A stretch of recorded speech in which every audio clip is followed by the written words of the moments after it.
Thank you.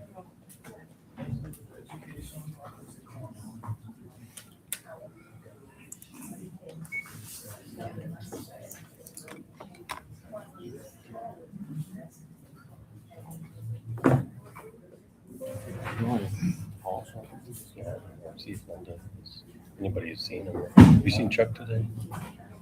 I texted him earlier. He was here. Or he texted me. Let me call him.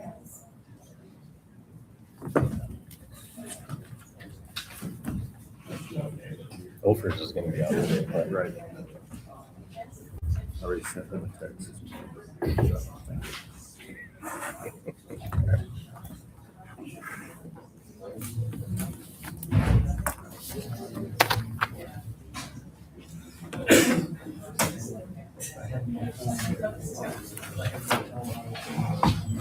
Okay. He said he's on the way. Okay.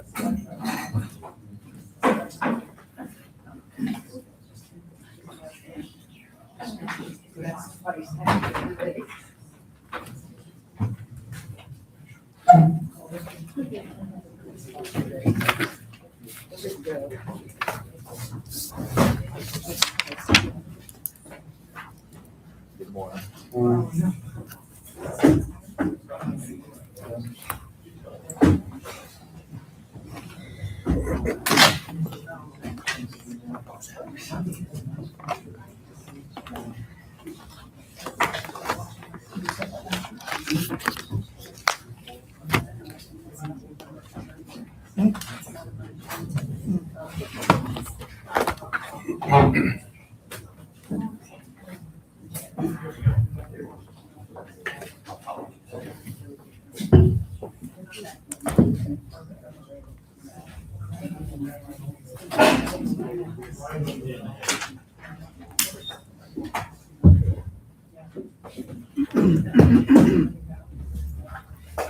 All right, good morning, everyone. It's 9:03 a.m. on July the 10th, 2026. This is a special meeting of the Gillespie County Commissioners Court.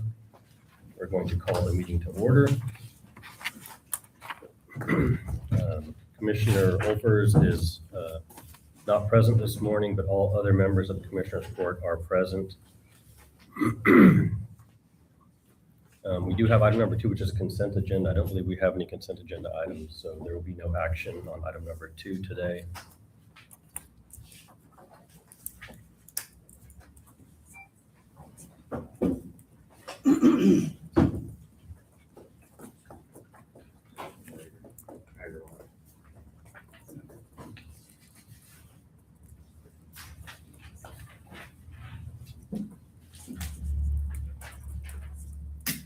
We do have one public comment from Mrs. Robach concerning a burn ban.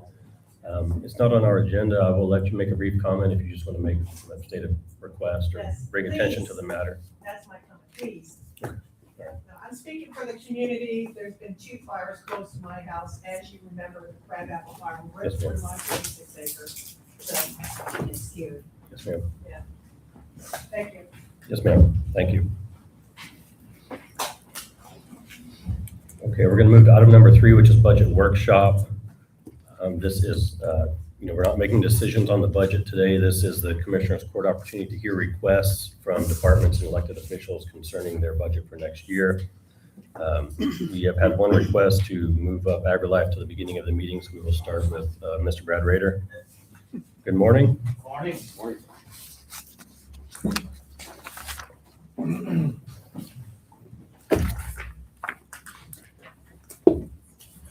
So realistically, budget's real close to the same,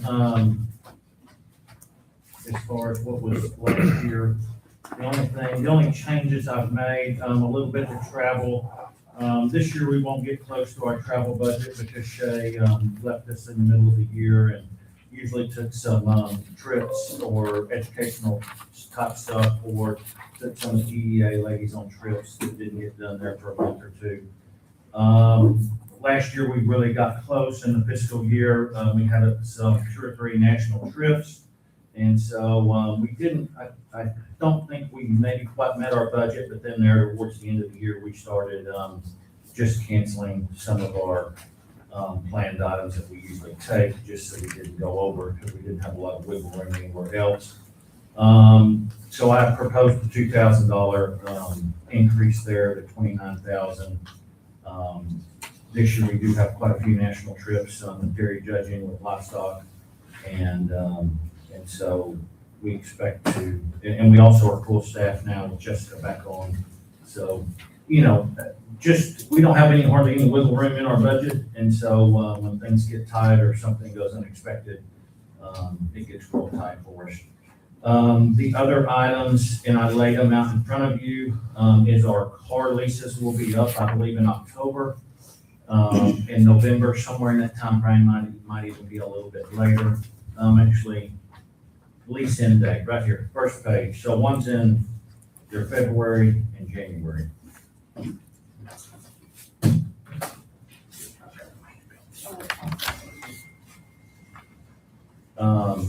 So I had the enterprise run some leases just so we didn't, because we knew they were probably gonna go up, because, I want this for my monthly lease right now on our Yukon. Looks like we're paying $315, and on our Explorer, we're paying $243 a month. So, that is crazy cheap, I think. If you flip the page, we did ask to maybe go to Traverse if we do change vehicles. It has just a little bit more luggage room in the back than the Explorer. On the Explorer, when we put 3 or 4 kids or 5 kids in there and we bring some luggage, it almost is not doable. And then we did on whether we got a Suburban or a Yukon or a Expedition Max, we didn't really care. We just got all those priced on the next sheet. The cars are in good shape. We don't have to change them. If we don't change them though, I did ask, I did increase our maintenance budget, and I just picked a random number, guys, like the 6,000. It was at 2,000, and we went over that this year with a busted headlight that cost us way more than I thought it should. But that's getting expensive, you know, that's just maintenance on cars. So I wanted to increase our maintenance budget if we weren't gonna trade out the vehicles. But I'm open, guys. And I did not put the new leases in the budget one because it was halfway through the year, and Karen and them have to do that. They have to split the lease between 2 different things now, so above my pay grade.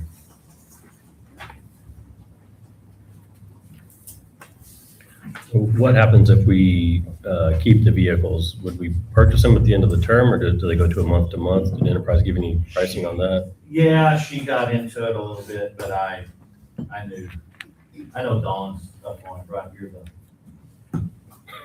Okay. Yeah, I You're think the we lead go expert. month to month. Though. Yeah. I was just trying to understand if these prices that they give us, does that take these others back in exchange? I Is think there- it does, yes, sir. And so is there, I'm looking through here real quick to see if there's an equity deduction on there or not. So on the first page she did, they had a 12-month, but I thought she said there wasn't equity. Yeah, so there's a quote, a down payment. I'm assuming that is the equity trade-in of $12,000. So essentially the Traverse would go to $474. That would go up $200. Yeah. And then the larger vehicles are in the $600 to $700 range. So personally, with you hauling kids long distances, I would prefer to see y'all upgrade your vehicles as opposed to having vehicles that may break down on the road, and then you've got a lot of other issues. But I don't know what the other commissioners think. I mean, we're good right now, but I don't know, long term, if we don't do it now, then does it just keep getting pushed back, so. I mean, we could, upgrade in the middle of, well, next year when they expire, middle of the budget Okay. year, or early in the budget year, so. Okay, all right. So we would just add, I mean, that would need to be the increase, something would need for half a year then we put in the budget. Yeah, I guess really for 3/4 of the year. If they're both January, February, that's about a quarter of the year, so. What do you think, Commissioner Cromwell? I agree. Yeah, I agree too.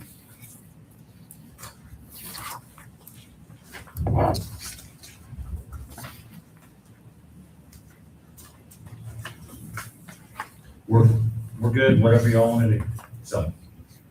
And like I said, if we get new vehicles, we should roll that maintenance budget back down easily. I mean, there's no. Yeah, y'all spent 4,100 this year on maintenance, Yeah, so far. I think that was tires Mhm. and the headline was right around 3,000, which blows my mind. Well, I think we did collect insurance on that, so some of that got rebated. Yeah.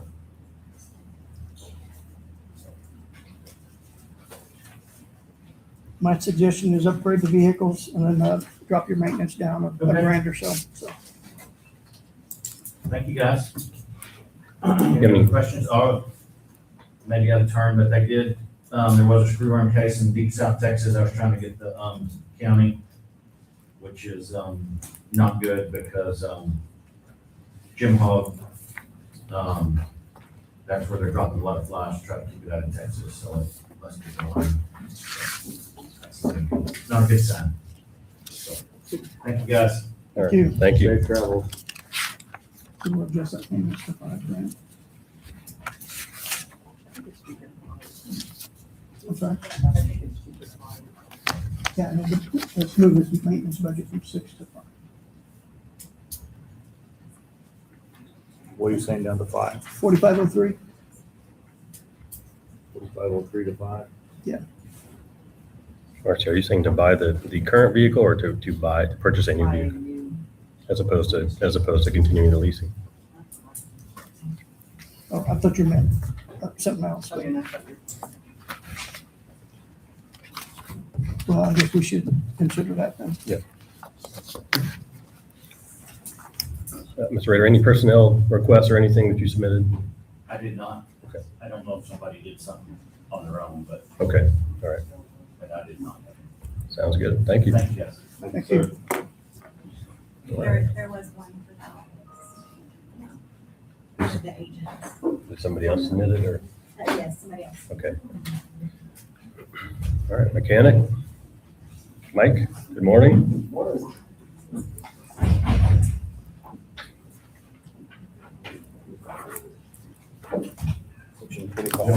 Personnel first, but go with budget first. And do your operational budget first and then we'll talk about personnel. 688.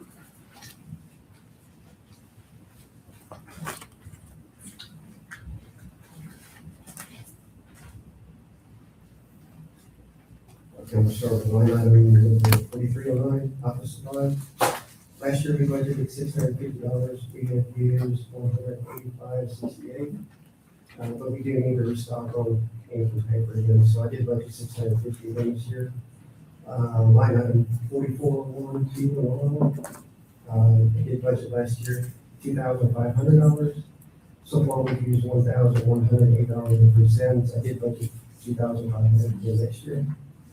And on line item 4409, this is other and operating supplies.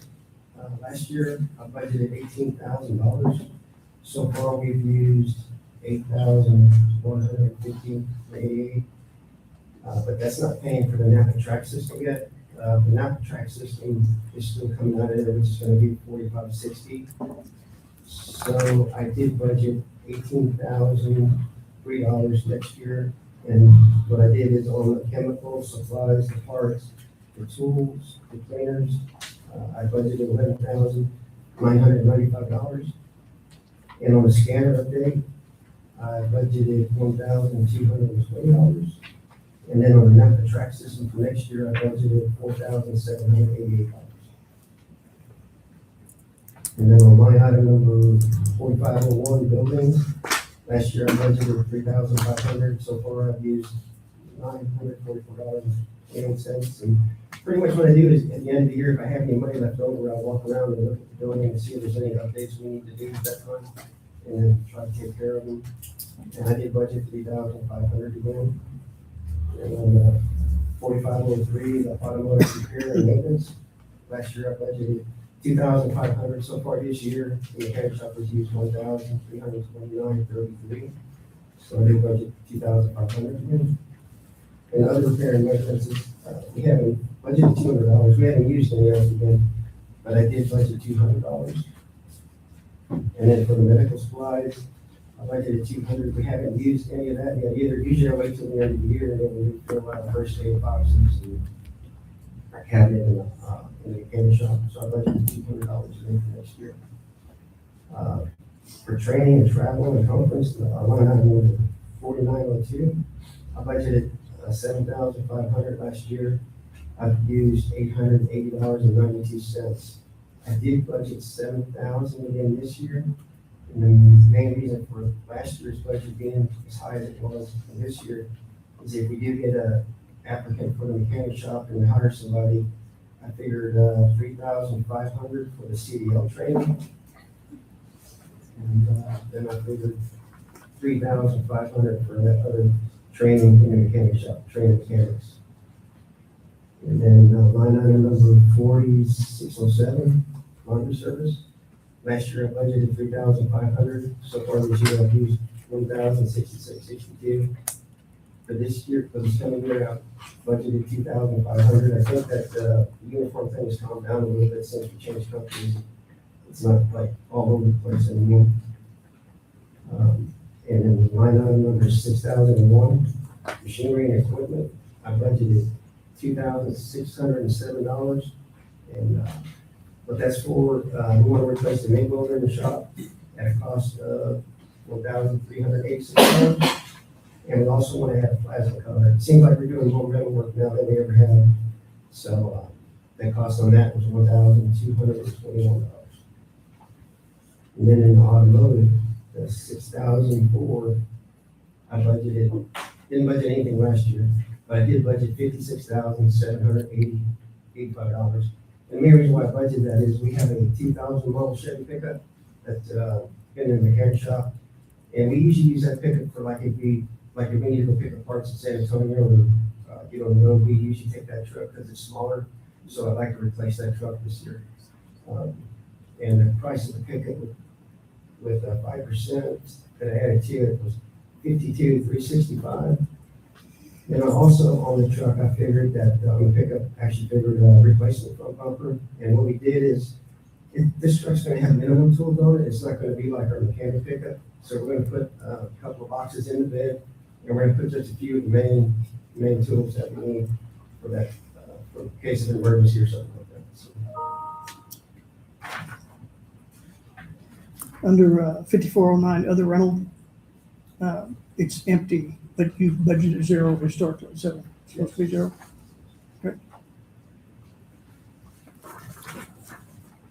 You know how many miles are on that old pickup?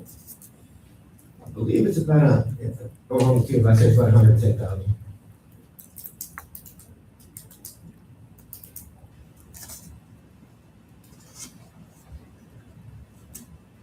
And like I say, the only reason why you're probably thinking about replacing this because just one of us mechanics run down the road to go to Austin or San Antonio, whatever, to get parts. That's usually what we take because it's just so much easier to get around than to pick up information stuff on back of it. And obviously, we own that truck, right? Yes, sir.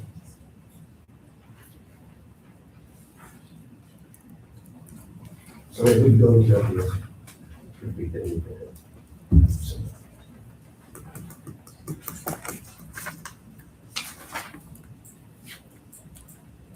Any other questions on the operation side? I do not. All right. You want to talk about personnel? Okay, go ahead. Okay, well, first thing is, Daniel and I, we use our cell phones a lot at work, and y'all have always paid like the percentage of our cell phones. Just want to make sure we get that. And then with this new mechanic hiring position, what I'd like to do is if we could budget more than what, pretty much the way I see it, if I remember right, if we put 5% on the mechanic position, it would be like maybe 24.05, somewhere in that area. Not 100% about that, but what I'd like to do is budget it like at least at $26 an hour. The main reason being, if we get somebody that's good, I say we just hire them like in November, December, we'd like to be able to do mid-year raises, to get them up. And also at that same time, I have to try to get Daniel up too, so that's why I'd really like to budget that extra money into the payroll. And this is for the vacant. Yes, it's for the vacant slot right there.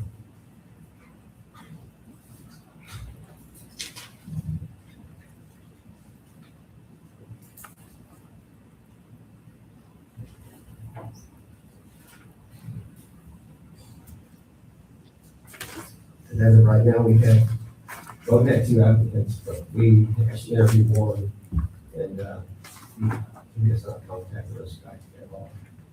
I mean, HR's reached out to him, made him an offer, and there's no response, and I think that's been, what, 3 weeks ago, maybe, at least. So I don't think he's gonna take it. That's why I'd like to get that up a little bit, so we get somebody before we can keep them with this.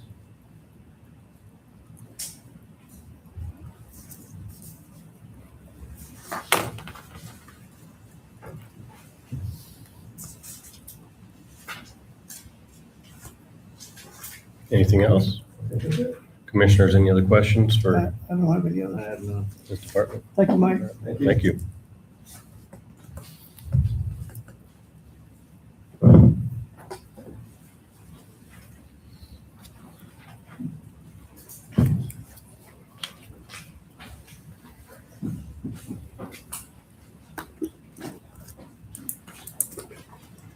Judge Wetz, you want to go today? I mean, you don't have to go first, I said, because we had you on for a different day, but, Yes, sir. and then Judge Hickman, I I think. appreciate you rearranging it. Okay. So it made you go last. So, you have my presented budget, I guess the easiest way to ask if you have any questions you have on this. Or would you like me to go line by line? What's your department number? There you go. 25, first page, page 7.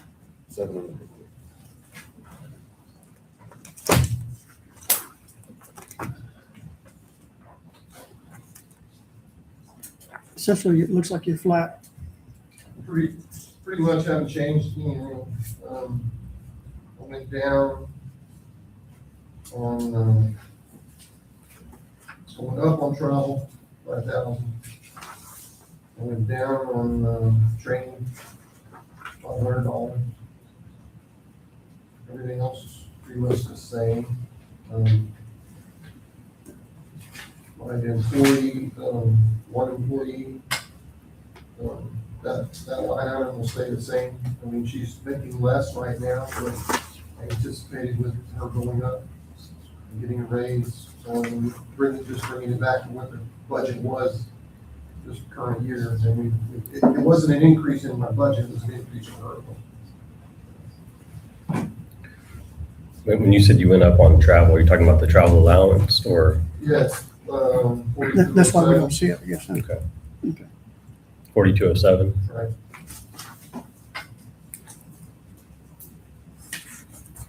$5,000 requested, but We requested 5,500, it's 4,500 now, so $1,000 increase.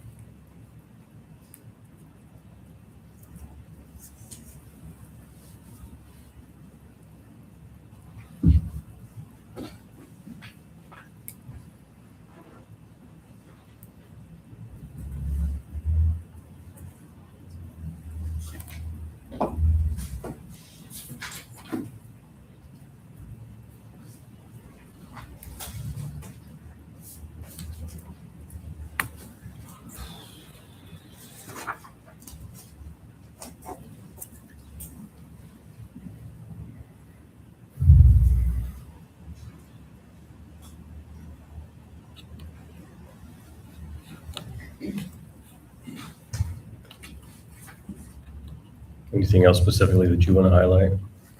No. not much else there. I'll try to answer any questions you have. Commissioners, any questions for, You have a requested Judge increase West. for your clerk, right? It's not it's an increase, it'll be an increase for her, but the line item budget will be the same this year as it was last year. So, because she started out less, but if I bring her back up to what the current budget is, and she gets a raise, then it doesn't increase my budget. Does that make sense? Not really. Well, I mean, we, His prior clerk was making a higher I rate got you. than what she hired. Right. okay, all right. It does make sense now. All right. She gets a raise, but the budget doesn't increase. Over last year's budget. Correct. All right. And that request is up to $23, I believe.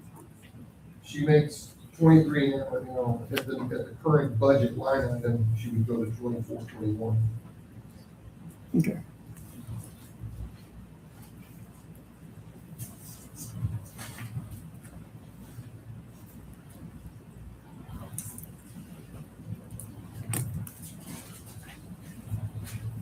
I don't have any questions.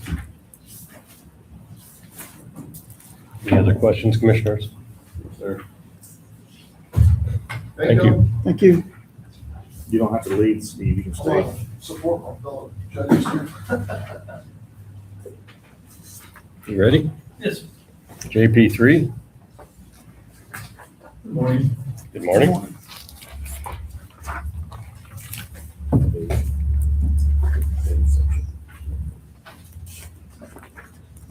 I think the only line item I have on my budget would be, training, travel, and conferences, 4902. I'm requesting to increase that by 2,4,500 from 3,000. Just because I do have 2 clerks and myself.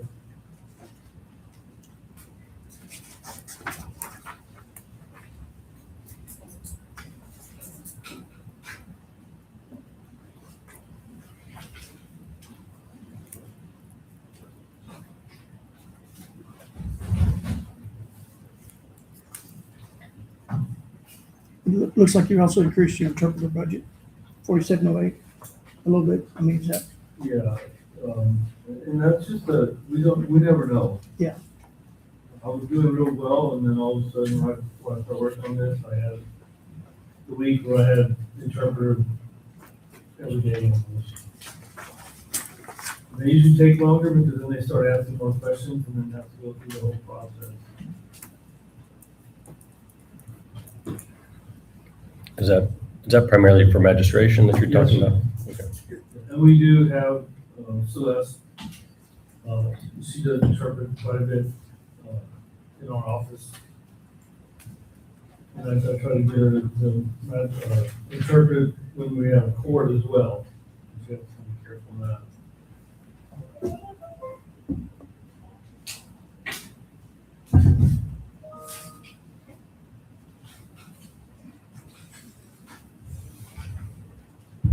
Do you have any personnel requests? I did, yes, sir. I'd like to, requesting that we increase Celeste's pay. She's moved into the head clerk position. And she's fulfilling that task very well.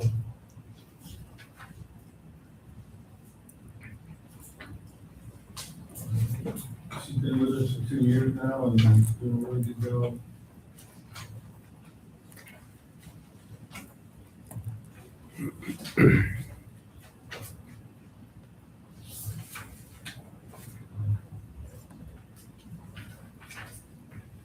is that the only one? I'm sorry. Is that the- I did request a increase for Peggy. Peggy's gonna be with us another about 6 months and then she's gonna retire. Somewhere, the end of February, beginning of March, somewhere in there, next year.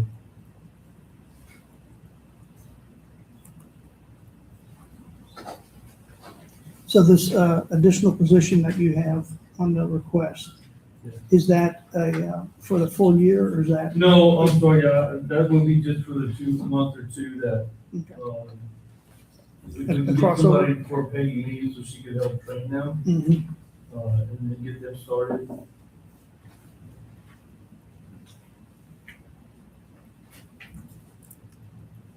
And I apologize, I didn't think about, we wouldn't have Peggy's salary the rest of the year either.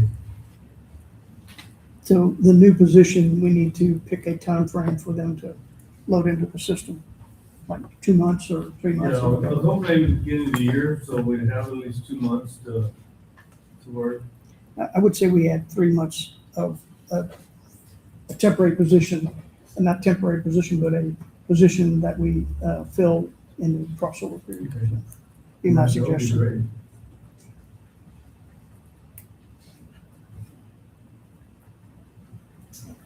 And I did, I know we kind of stuck up on our overtime budget, so I asked to increase that from 4,000 to 6,000.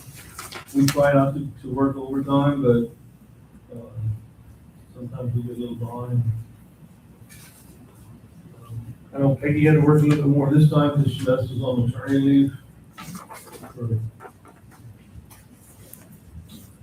I didn't even look at how much time she took off. That's Rachel. She was good. Yeah.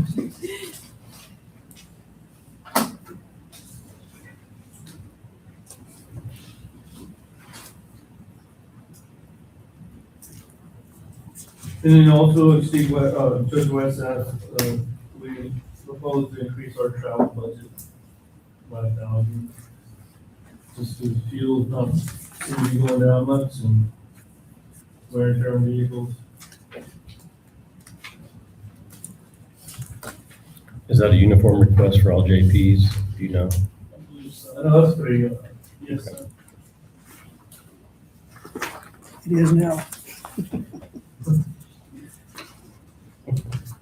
3-1 vote.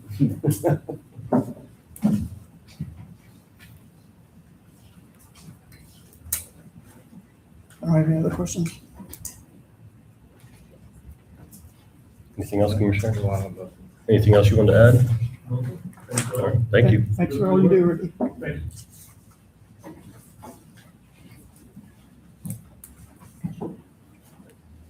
All right. Judge Metzger. All right, good morning, gentlemen. Thanks for letting us come in and talk to you today. Following this too, mine's pretty simple. Basically, all my stuff is staying the same.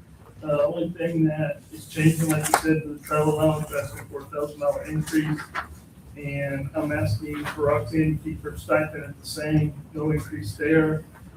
And then I asked for pay raise for her for $2 more an hour, to take into consideration with just, cost of living, and she's been with the department for over 5 years now, and has helped out when we're needing transition between offices and everything else, so. And she does a lot of other stuff, which I know is covered by our stipend, but that's the reason for the increase, so. Other than that, everything else is the same on my budget. I didn't ask for anything else to go up or down, so I'd be happy to answer any questions if there is any.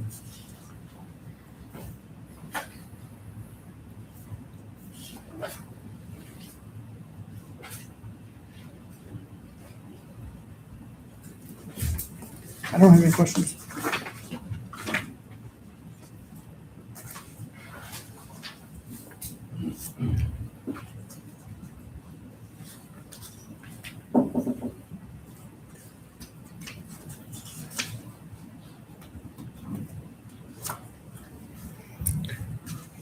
Any questions, Commissioners? I have none. I'm good. All right, Thank you, Todd. thank you. Thank you all. Appreciate you all. Thanks, Ken. Thank you.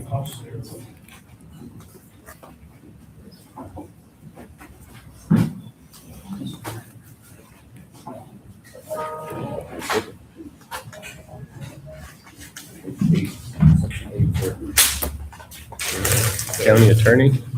Cool. Morning. It's the don't let the thickness scare you? I kept it very, Large font or I'm sorry, what? large font? You taking a page from the sheriff? You want to leave a copy for Commissioner Offers? I would be happy to. For suggesting that. Oh, Dale's got the TV going, watch out.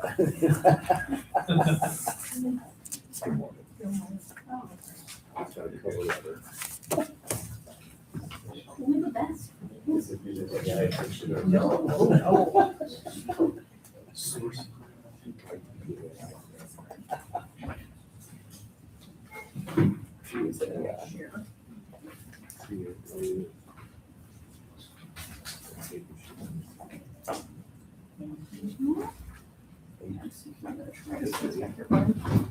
$471 on the account. Thank you.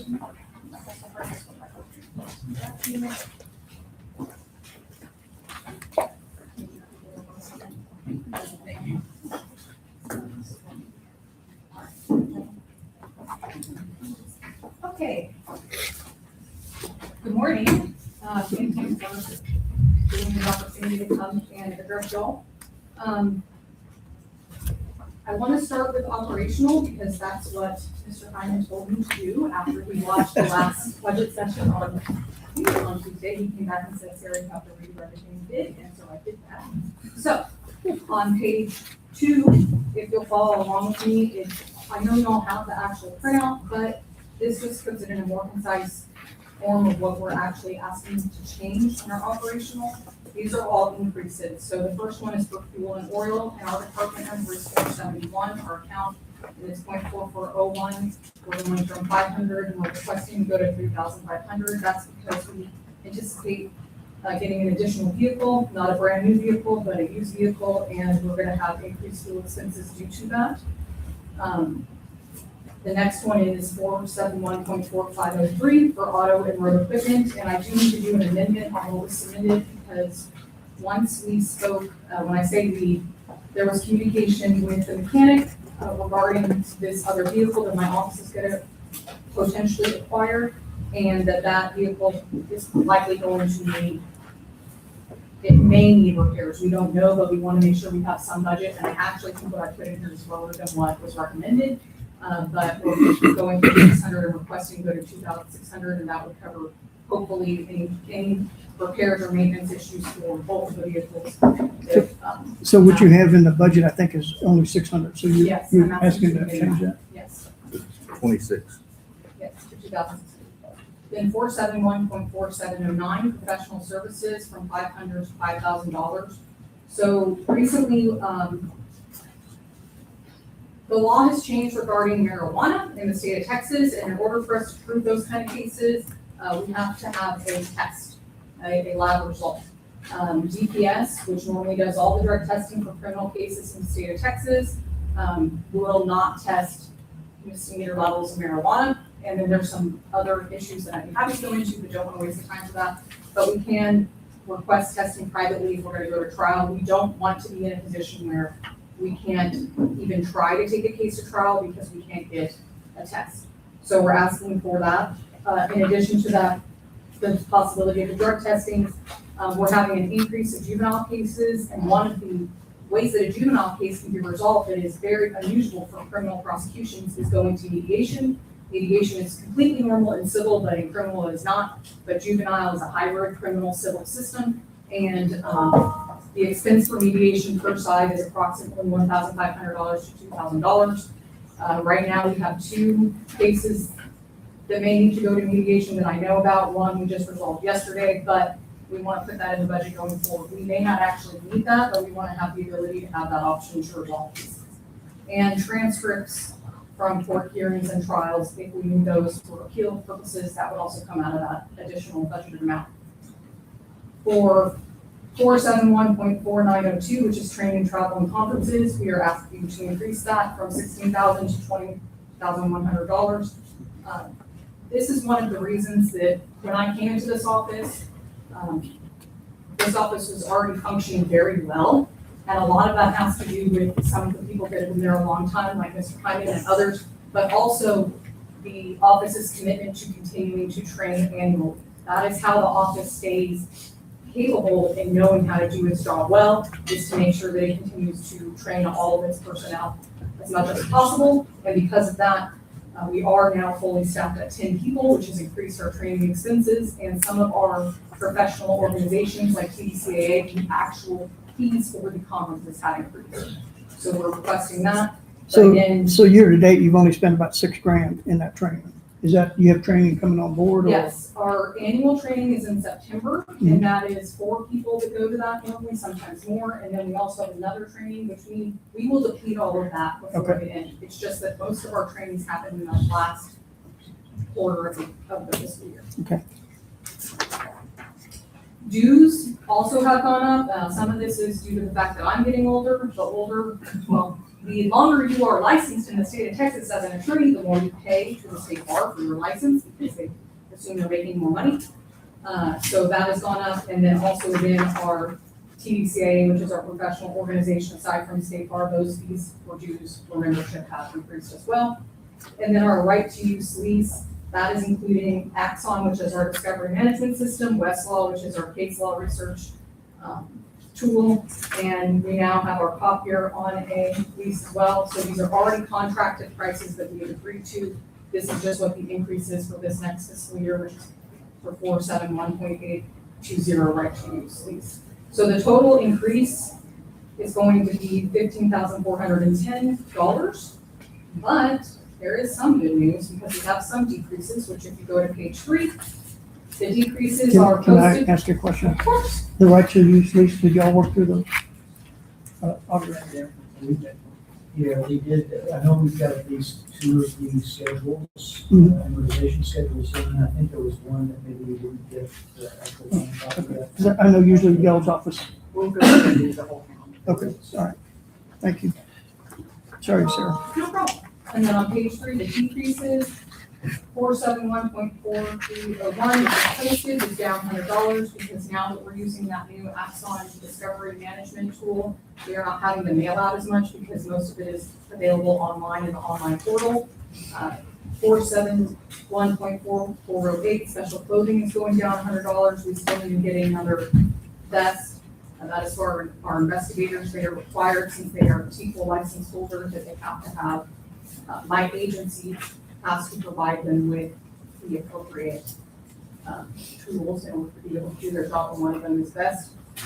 471.4601, which is subscriptions, has gone down, and that is Accurate, which is a system that we use and law enforcement uses to research and get information, location, data on individuals. That has gone up, but GCSO has graciously agreed with us to split those costs. So that's how it's going down. Even though the price overall for Accurate runs per run, I believe, has gone up, we found a way, working with another county agency to keep that price lower. And then 471.4801, which is the telephones. We are not asking for new telephones this fiscal year, so that has decreased. 471.4802 radio. I don't know exactly why it's gone down this amount. Maybe Mr. Hyman, but it is going down. It's just budgeting the actual monthly fee instead of. So we know the actual amount instead of an estimate this time. And then 471.6002, which is office equipment.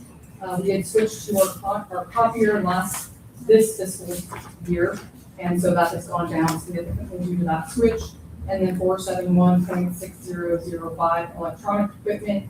Last fiscal year, the reason we had the $5,000 is because almost everyone in our office got a new computer. We're not asking for that again, but we are asking for $1,280.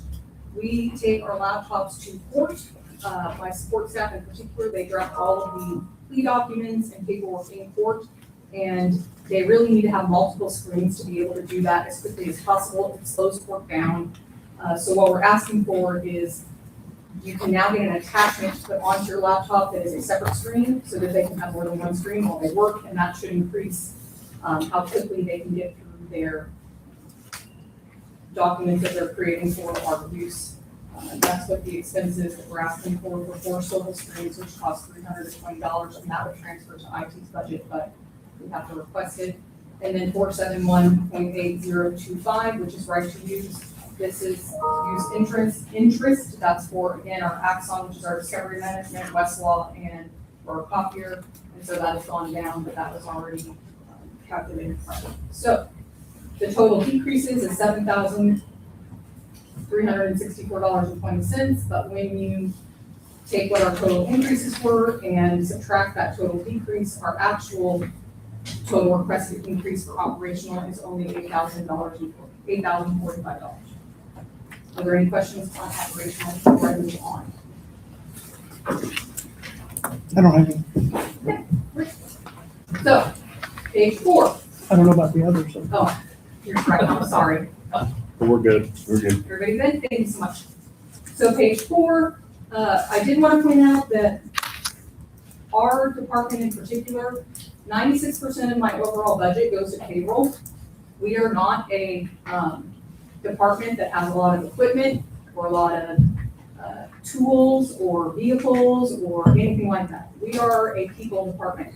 Our service to the county and to this community is the people and their ability to do the thinking and work, the legal work on behalf of the community. So I wanted to bring that to your attention because it's very, from my perspective, this past fiscal year, we lost 2 employees, both of which went on to jobs. One here in the county to the city and one to the county next door, both of which we're getting paid with. I will continue to lose employees over this issue of pay. I think that's an issue that is affecting the entire county.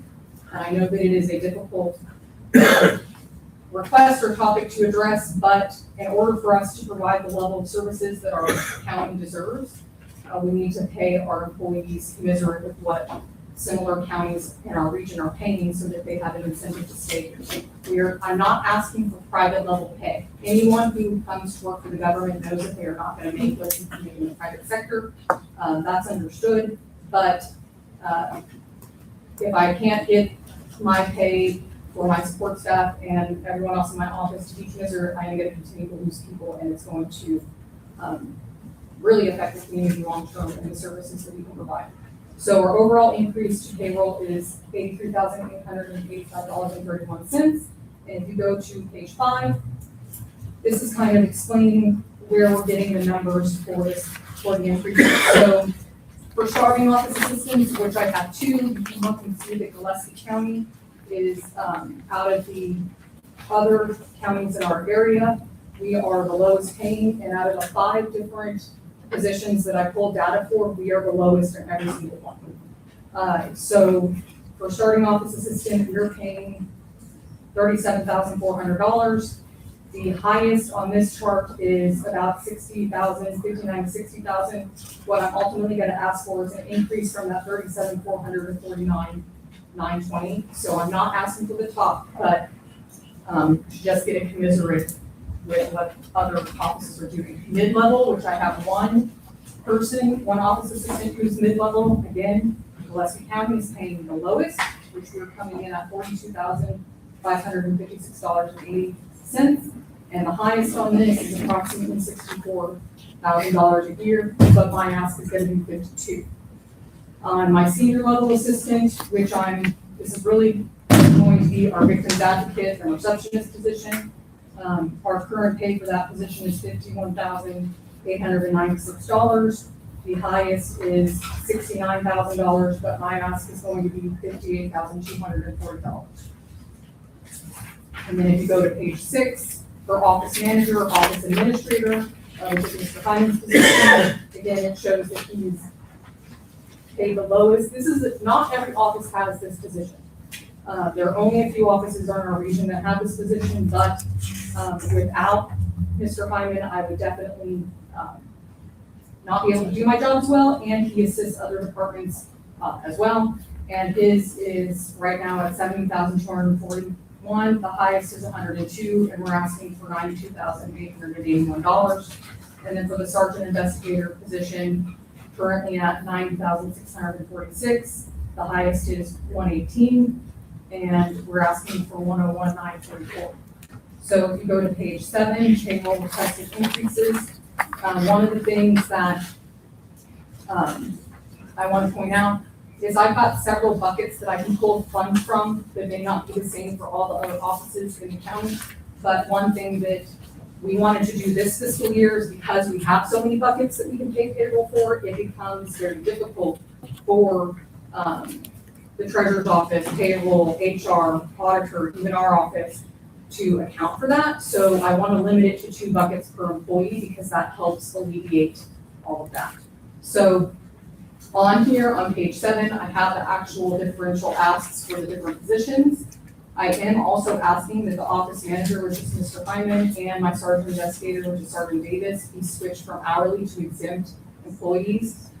There is so many times that I need their assistance after hours, but they both have such a high hourly rate that we have budgeted $5,000 for overtime. If I ask them to work overtime, it is going to blow through that, and I actually need that for the other people in my office. They both are decision makers. I looked up all of the information on whether or not their positions could be qualified for exempt. It can. That was in my personnel budget request packet that I already submitted.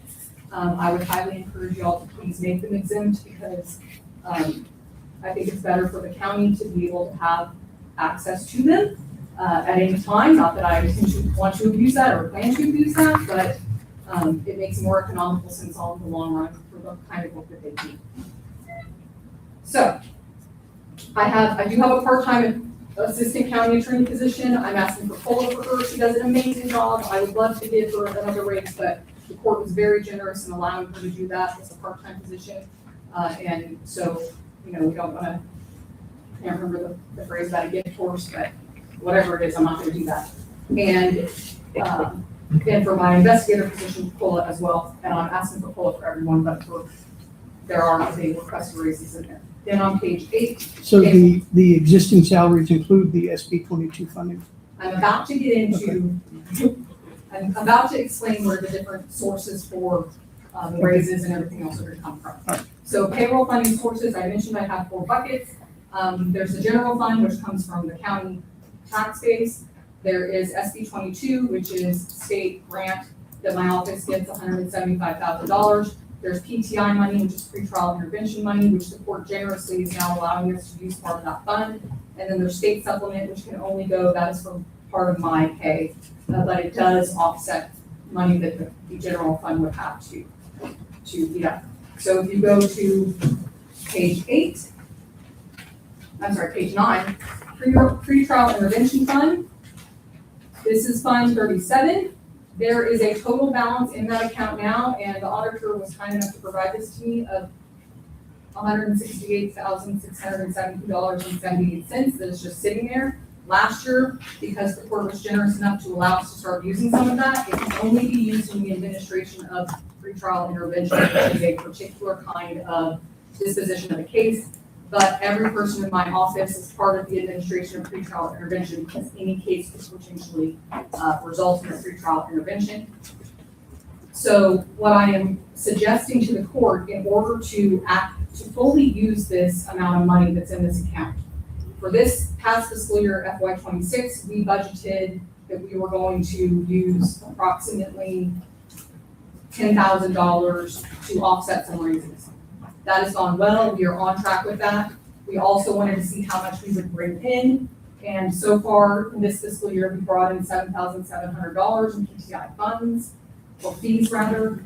We're projected to bring in 10 to 11K by the end of this fiscal year. We think that we're going to be able to maintain that, right? So I don't want to look at a case and say, well, I need to keep Mr. Hyman's raise, so I'm going to go ahead and give this defendant this really sweet deal because then I can keep his raise. That is not the way that we want to do that. It's only for cases that really should. It's justice to get that kind of offer because it is a sweetheart deal.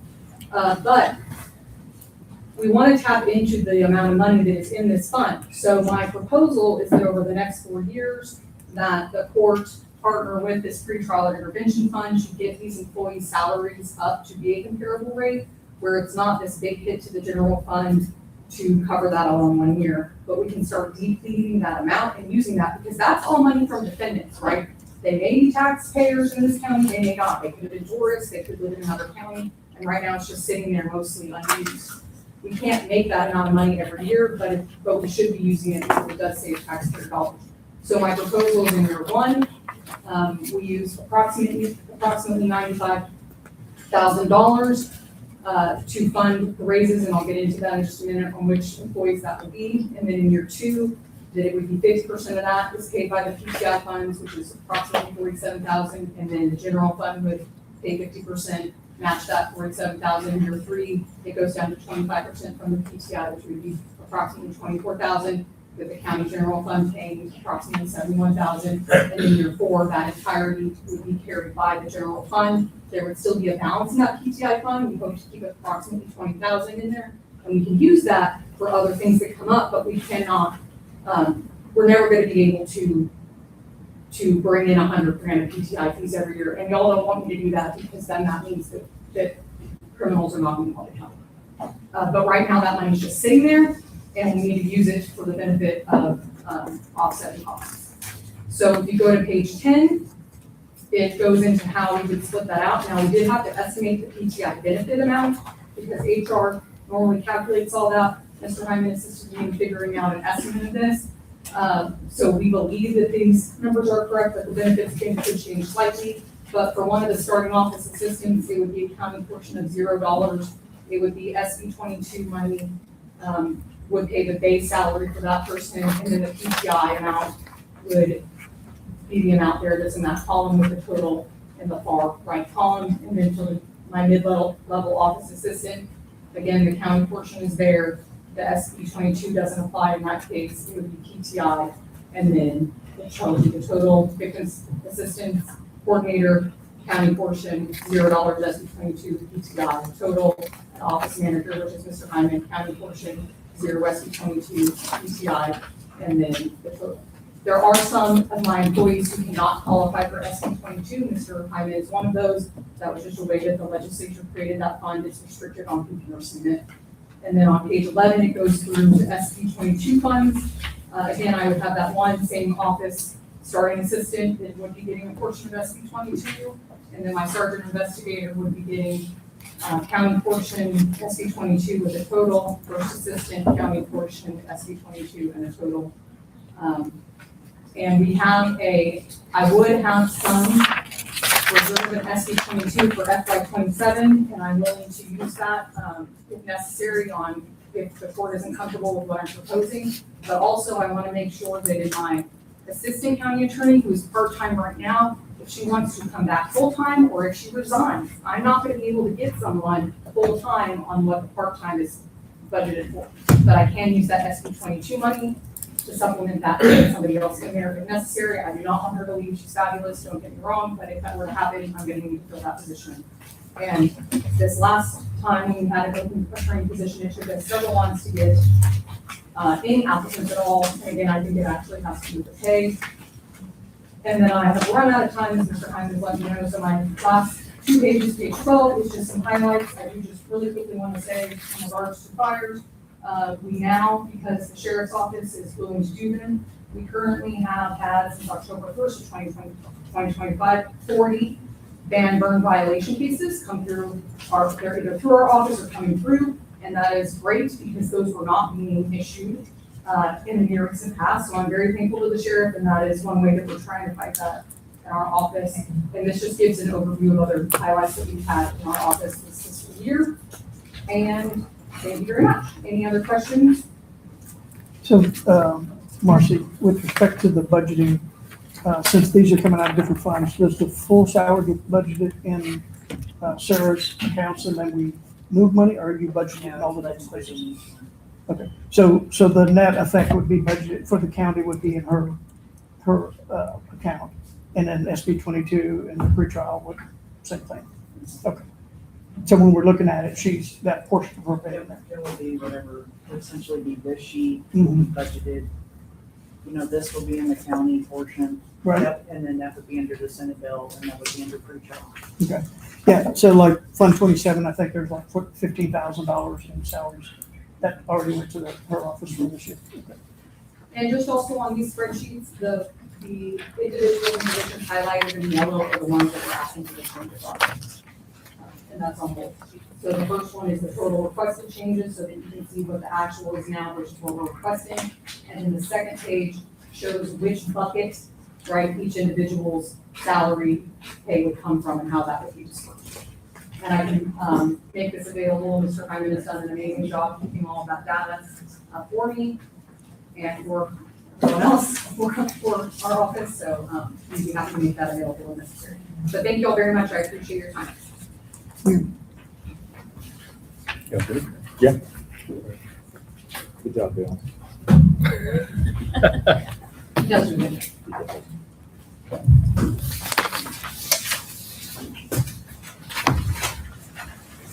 Judge Hickman, you want to go ahead? And whatever works.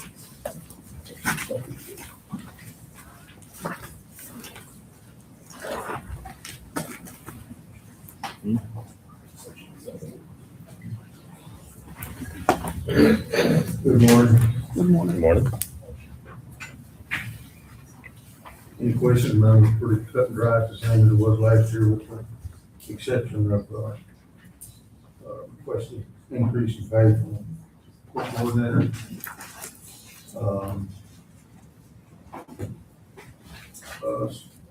In addition to the COLA, and then a sliding or $1 an hour for, JPs, in addition to the COLA. And, increase in the travel allowance. I don't think there's a lot of explanation needed for increase in the travel allowance. But everything else remains the same.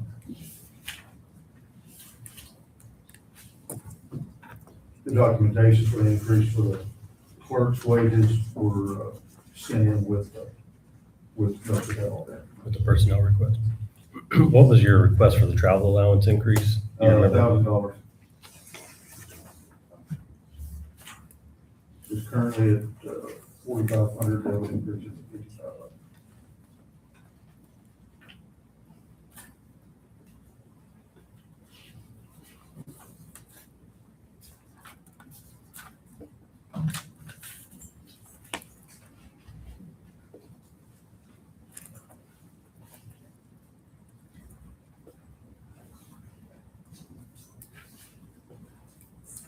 Wish I had a slideshow.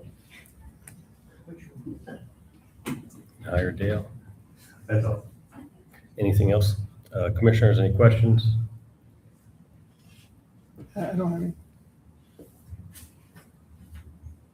No. That's it. Thank you. Thank you, JD.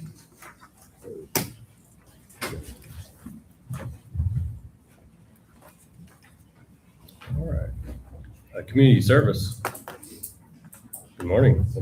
Morning. How are y'all this morning? Doing well.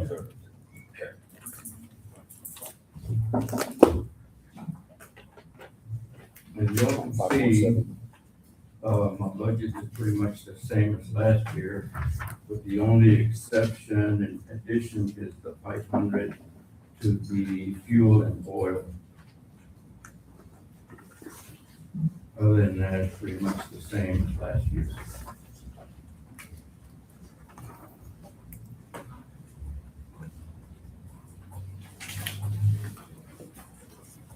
Looks like rentals, other rentals have jumped from $395 budgeted at $6,025. I don't control any of the rentals, that's through the enterprise, so I just put that figure in there. 471, 547, 547. I'm sorry? Okay.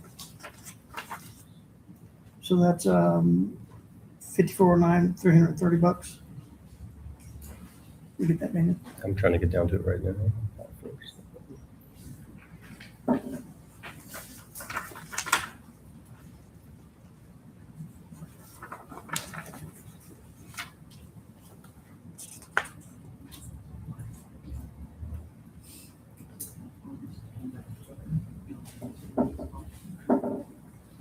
Hold on, that number's gonna be changed.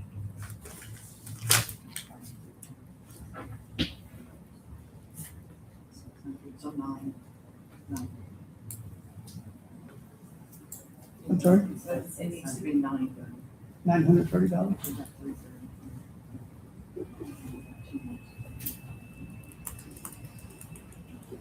Line item 5409, 930.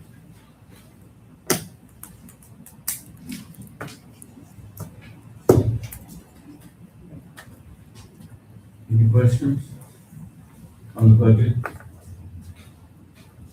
I don't have any. other than the additional 500 for the fuel and oil?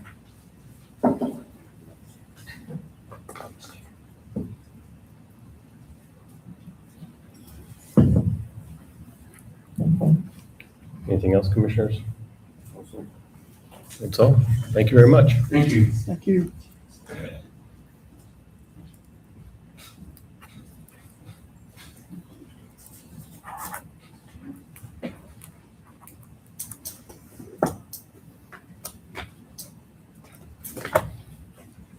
HR, Lynn?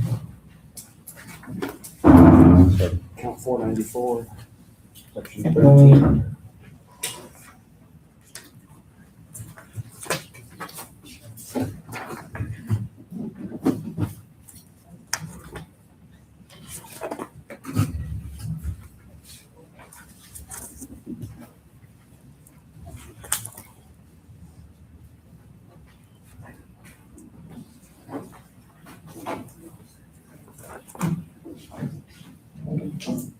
Good morning. Good morning.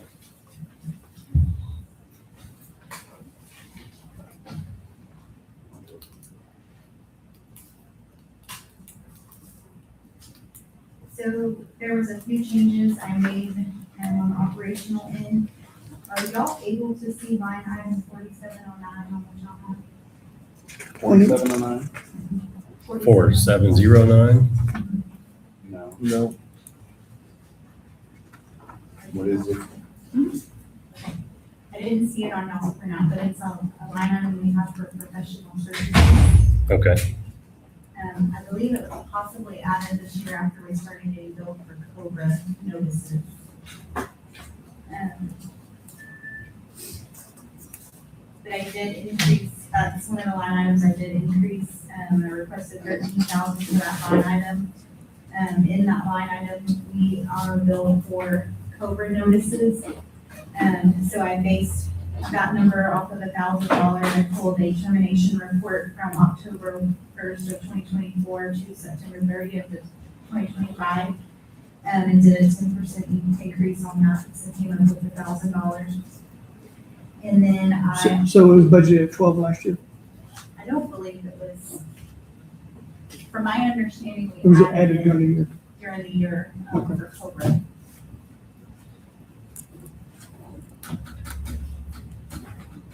And then I also moved money there to pay for contract services.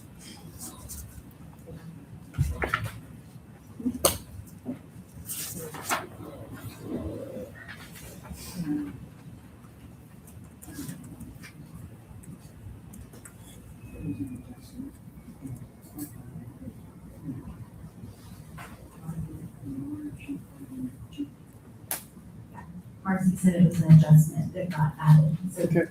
it was added in March and then in June. So I'm requesting $1,000 for the COBRA notices, and then, our Melody Southwest, that we use for drug testing for our CDL drivers, that I requested about 2,000, that comes out of that line item. And then I also got a quote, and I can give y'all copies, from Ogletree. It is an employment law firm. And so I requested 10,000 for that, and it would just be, based on consultation fees, for employment matters if it was needed throughout the year, and I do have a handout for that.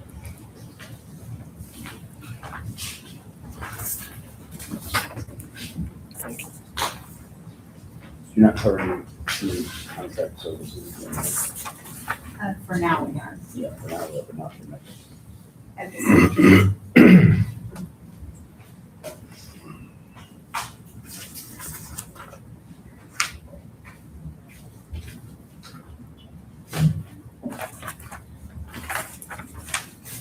And then I increased our ad and legal notices line item from 300 to 1,300, and the reason for this is with the goal of expanding job postings, especially some of those specialty positions.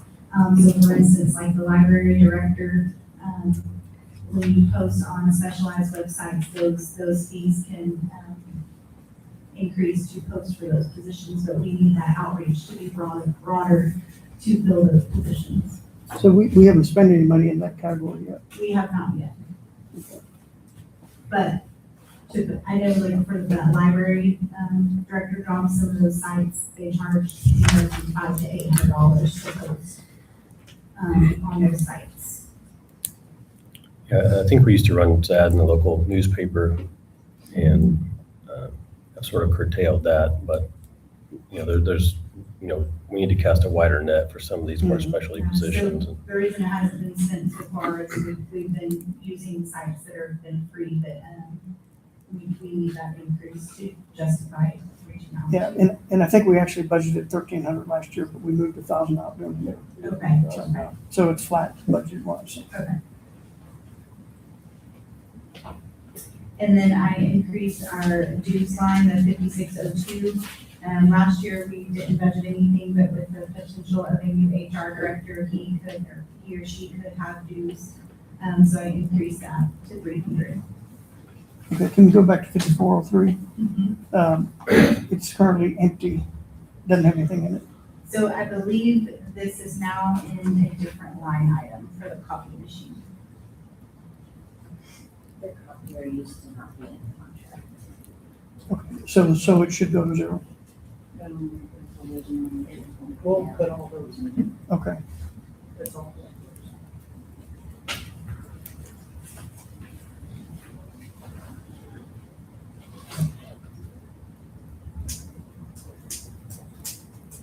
And then in 6002, that was increased in the event we had an overage for copy machine usage.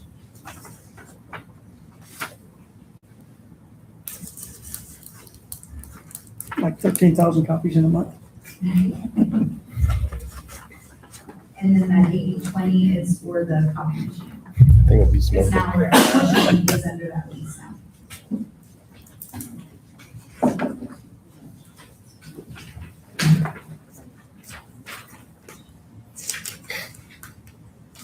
Any questions on operation budget?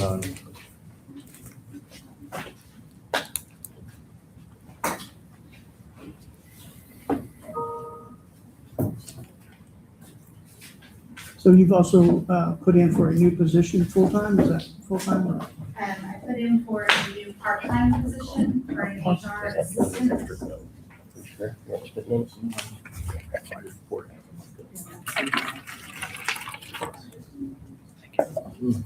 And I would like to budget that position at $25 an hour. And that position being part-time would just be eligible for TCDRS. And we would post it as a range from 20 to 25 due to experience. And the reasoning for that is the recommendation for HR staff is 1.5 to 2 people per 100 employees, and we're currently at 222. So if we have some of the new position requests for intake, we're going to be approaching 250. And it also will allow, if someone has to take a leave of absence, that would not leave the office understaffed. We would still have people to maintain operations and efficiency. Are you saying it's more than a one-man job, a one-person job?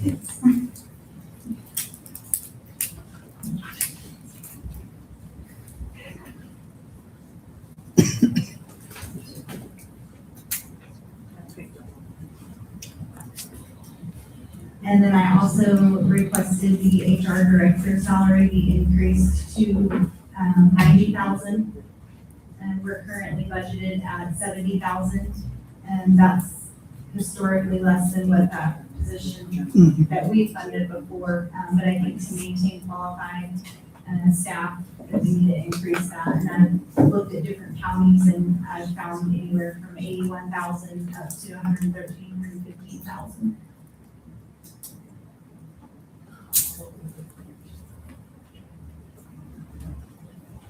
And I see the other questions. So, Do y'all have any questions? I do not, and thank you for holding it all together. Okay, Don?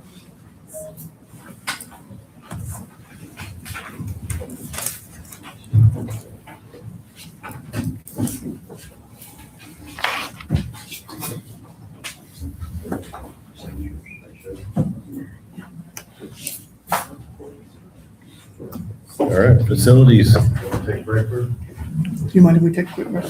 we can take a 5-minute break. It is 10:15, we're gonna recess for 5 minutes.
Great, sir. No, I'm good. I appreciate it.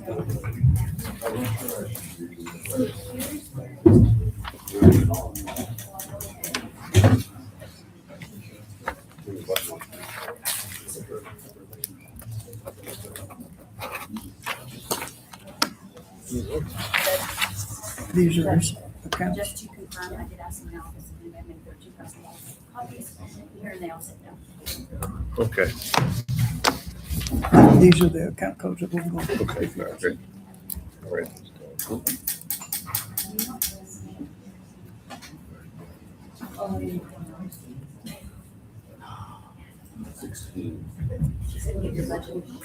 Jeff, you're out of time now. Thank y'all. Don't run.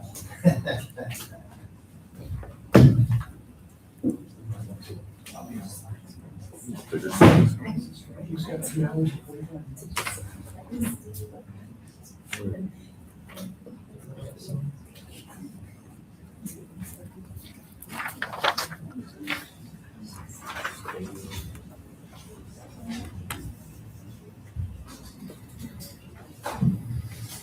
Which one you starting with?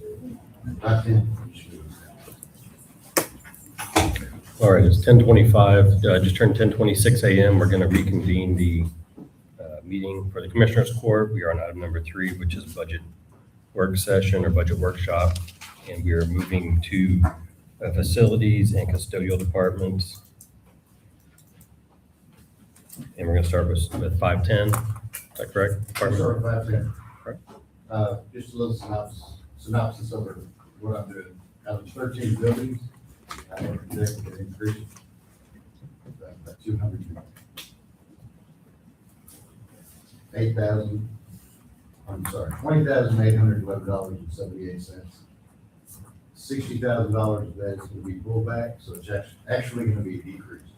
I did have that large ask last year for $690,000 for the EACs, but I have a lot of special projects, $754,000 in special projects coming out. So we'll address that as we go. And the custodial is actually going to be a decrease. Fuel and oil is up.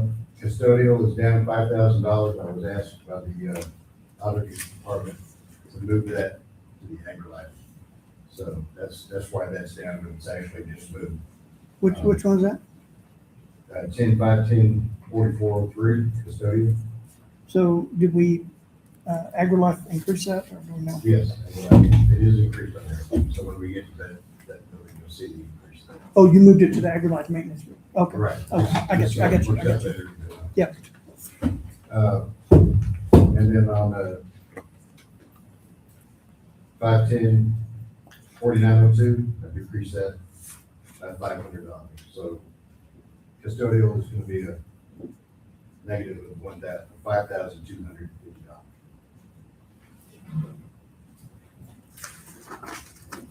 Any questions? No, not for me. Yeah, I guess you'll go through the personnel after everything's over with. Yeah, I'm going to go do that all. All right. Is that okay? Yeah. All right, 511, the courthouse. Other office expenses is down $500. Fuel and oil is up $500. Other operating expenses, even buildings, I've increased that to $80,000, up $300. Automotive and road is down $5,033. And part of the reason that's down is we requested $2,500 for the past few years, but somebody in our department got directed this year. That's why that's up. That would be good. Other garden supplies, 4509 is down 1,000. Professional services, 4709, even. 4902, training and travel, even. Electricity and water, even. Natural gas, even. Other rentals, I've increased it by $75 to $1,500. Laundry service, 5607, increased by $100. Other, decreased it to $35,000, so that's down $14,619. So the courthouse is going to be down $20,177.02. I don't really have any special projects in the courthouse because of this possible remodel, so I'm kind of just fixing everything in here. I'm not doing anything special for the courthouse. Anything wrong with that? So with respect to the potential remodel in the courthouse, where would we have to budget that, or is it even going to be in a fiscal year 27? Would it be capital improvements? I'm sorry? Would it be capital improvements? Yeah, I don't know. I just want to make sure that we're thinking about where we would have to put Yeah, that. I think we'll talk about that on the non-departmental Okay. budget day. All right. I don't anticipate it would be in the next fiscal year anyway, because they've still got, I mean, they've got their indications they need at least a year to do engineering drawings Okay. before we could even begin work, so. Okay.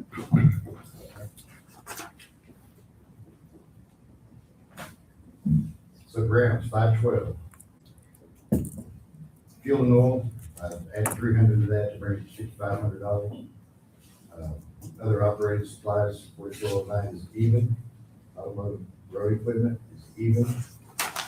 Other, it's minus 1,000, taking that to $4,000.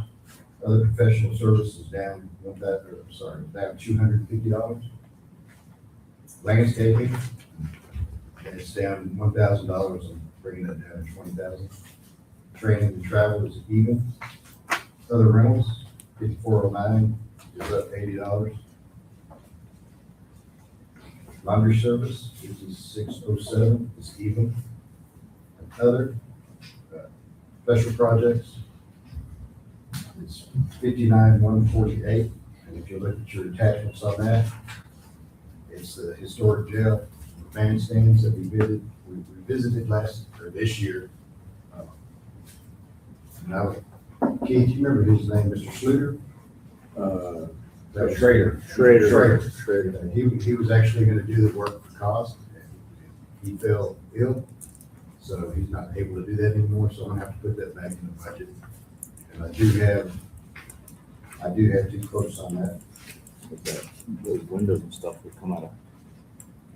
Historic attached, but the jail is 21,559. The think bandstand both of is just under 40,000. Those may go up a little bit because these bids were, I got these bids about a year ago. So the windows on the historic jail, is that in line? I mean, is that approved by the historic commission, the work that we want to do there? No, not yet. It has not been. Okay. And then I think you were talking, Commissioner Cromer, that could possibly be hot funds, huh? I think both of them could qualify for hot funds under historic preservation. On the windows on the jail, is that just repairing windows? Broken windows, slashes are messed up on a few of the windows, the weights. I mean, it's reconstructing the windows. Correct. It's not replacing glass unless it's broken, right? Just a broken. Yeah, I got you. So didn't we do the windows in the front of the jail at one point? And they've been Before I was here. Yeah. So this would be the side windows. Sides and back.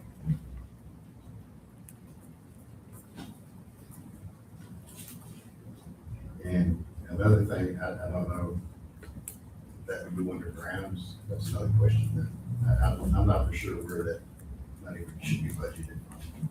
Because I don't have those on my list. You're talking about if it goes in from hot funds? Well, if it goes from hot funds, yeah. Anyway, if we pay for it out of our budget, Mhm. I mean, I don't know what department that is.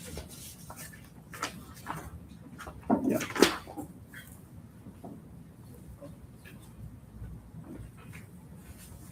I didn't know that.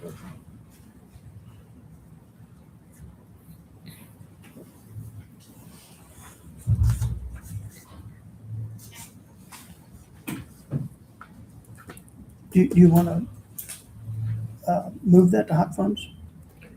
I made a note of it. I think we talk about it when we get When we to get there. the hot fund section.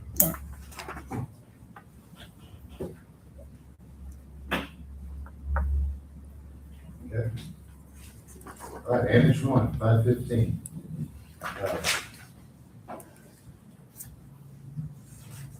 4501.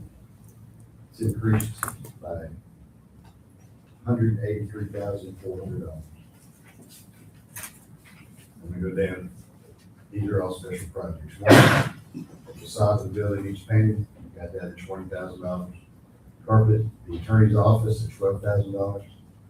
Paint the attorney's office at $10,000. And the big one is the elevator, $121,400. And I should have sent that in. I want to have a copy of that. It's in the breakdown. You have the quote. Yeah, and then you also have bullet resistant glass. Didn't you do the glass review? Well, that's gonna come off. That's part of the thing when I talked about the total projection originally. I had that in budget. I did this budget before we got that approved. So right now, so far, yeah, the $40,000 is what resistant glass is coming. Okay, so scratch that. Scratch that. So that takes you down to 163,400 in that line item. Right.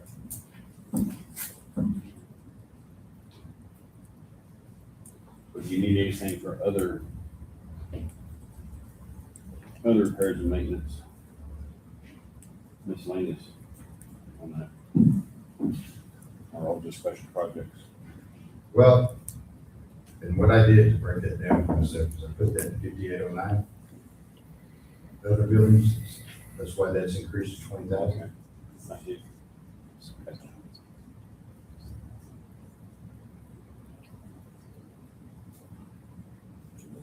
So going down this list, 515, 4509, other R&M supplies, it's, Did y'all get that adjustment? I'm sorry, yeah, go ahead. okay, so I'm increasing that by 5,000 to $10,000. Other professional services is even, landscaping is even, electricity and water, 5201, I'm increasing by 1,000. Natural gas, I'm increasing by 500. And other buildings, 5809, I'm increasing by 20,000.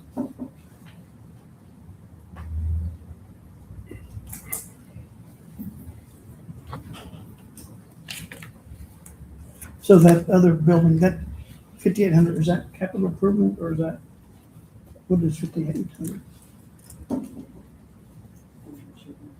Should it be under repair? I'm just wondering if that should be under repair and maintenance. I think I put it under the wrong one. I think it should be. What's it for? Yeah, what is 20K for? It's for any, everyday goes wrong in the building. Everyday repair? Everyday repairs. Yeah. AC goes down, electricity goes down, elevator goes down. So we should move it to 4509? Should be 45. Okay. So you want that to be 30 and 4509? Should be 25. Well, you have 10. I'm sorry, yeah, 30. Okay.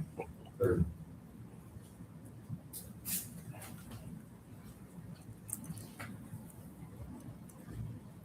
Okay.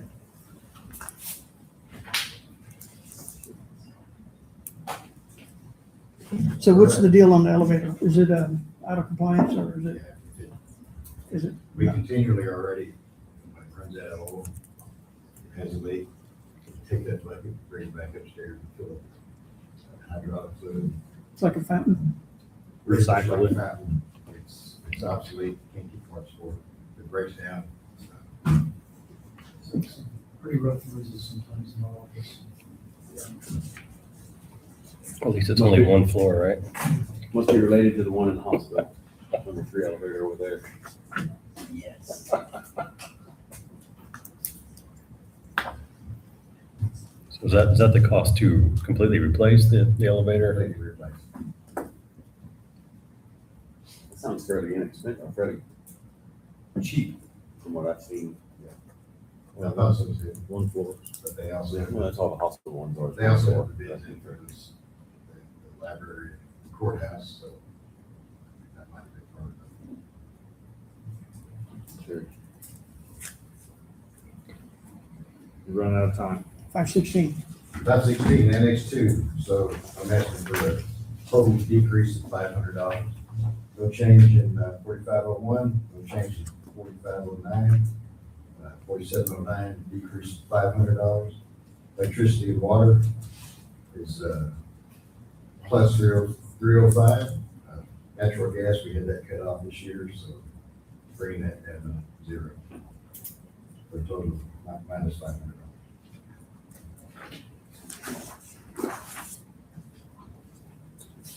So this is one that we will have to ask questions about. Yeah. We put something in there if we start transitioning, so. Ready? Yeah. 517, the LB, the old jail across the street. Asking for $8,000 less, 4501 is buildings. 4509 is even. 4709, professional services is a $500 decrease. Electricity and water is even, so we're asking for a total of $8,500 decrease.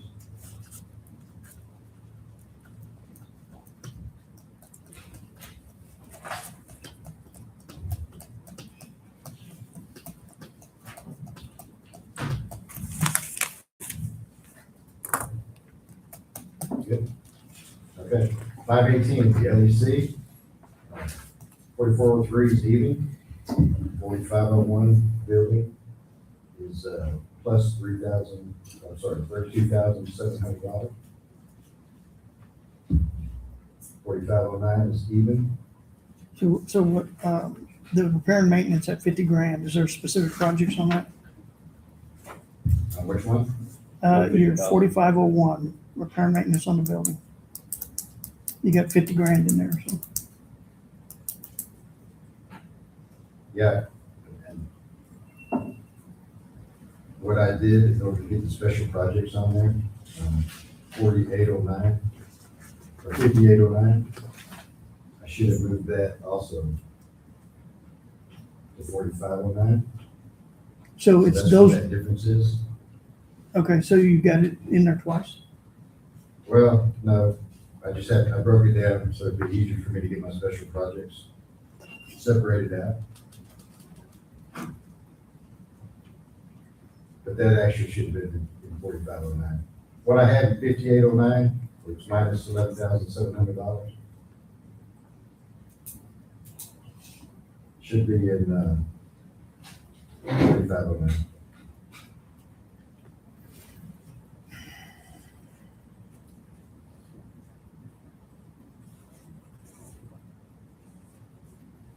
So I think your 25 budget of 61.7 was actually increased during the course of the year by $30-something thousand.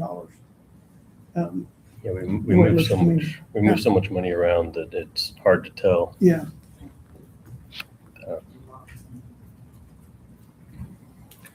So let's talk about what you want to spend on repair and maintenance.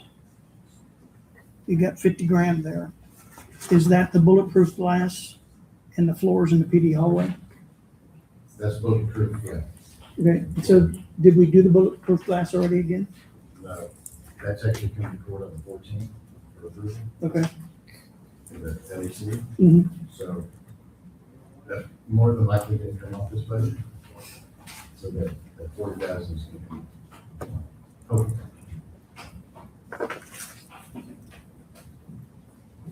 So I guess what I'm hearing is the 5809, we really don't have anything to put in there, is that right? That's not a repair and maintenance category. no. Correct, you're correct. It should be in 45. Okay. And you already have 50 and 4509.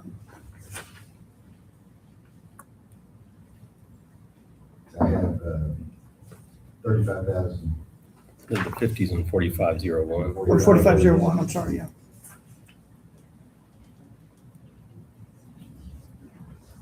So would that be reduced when you, if you do the glass this year, that would be reduced and the other one would go away? Which one's that, 58? That's a big capitalized asset. Whereas the glass probably would be. Glass should be So you there. want to protect that? Probably the Okay. glass, but not the floors. Because floors is just regular maintenance, Mhm. the glass is a new, So you're saying that was a floor 10,000? So would the floor be in the 4501? that's where I would put it. So if you change that to, from 50 to 10, Well, you're gonna have other repair maintenance budget dollars. I mean, yeah. I mean, I'd put 25,000 in that line. Okay. 50 to 20? I'm sorry? I mean, beyond the $10,000 floors, how much other repair and maintenance do you feel like would show up in there? Huh? 50? So you need 60,000 in there, 60,000. and the other 50 is going away?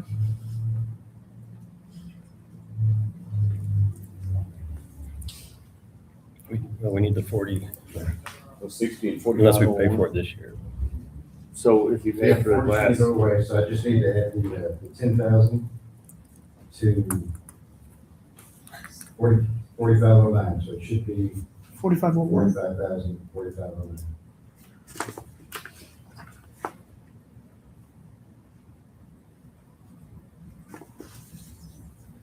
So is it 4501 or 4509? Which one would you have? 4501, I would say the floors go with the building, because it's an improvement to the building.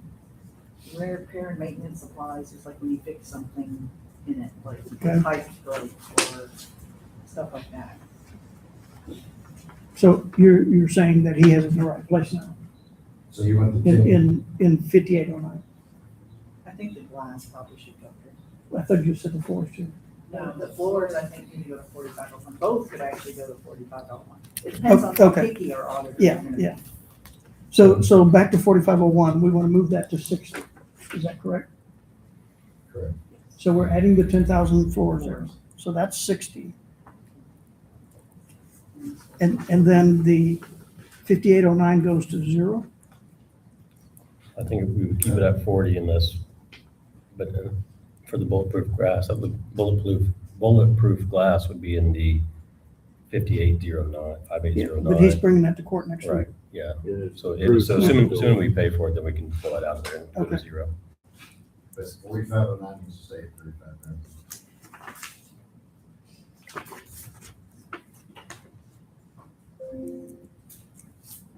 That's a lot of repair and maintenance. That's 85,000. Is that make sense? That doesn't cover the floors or the bulletproof glass. That's other stuff. The $60,000 covers the thing, electricity, anything that's permanent to the building. Okay. 4509 is maintenance items. So the LC and the jail are very expensive. So are we reducing 5809? At least by 10, we just Right. moved Yeah, that. I think it's at 40 now. We And did then the we glass may- this year. We may cut more out of that, depending on if we get the bulletproof glass. I mean, I'm hopeful we'll know by the time the proposed budget's Mhm. ready. I mean, required to be posted, that we would know if that needs to be in there or not. Right. It's about a month away, over a month away, so, If we need money, we can move it from sheriff vehicle fund. okay. Little buffer in there. It's 40,000. Sorry, Jeff. Then it might go away. We've been all over the place on this one. Laundry service is empty. Yeah, I have no on that. I need to add $1,600 to that. Okay. Did you see that here? Laundry service 1,600.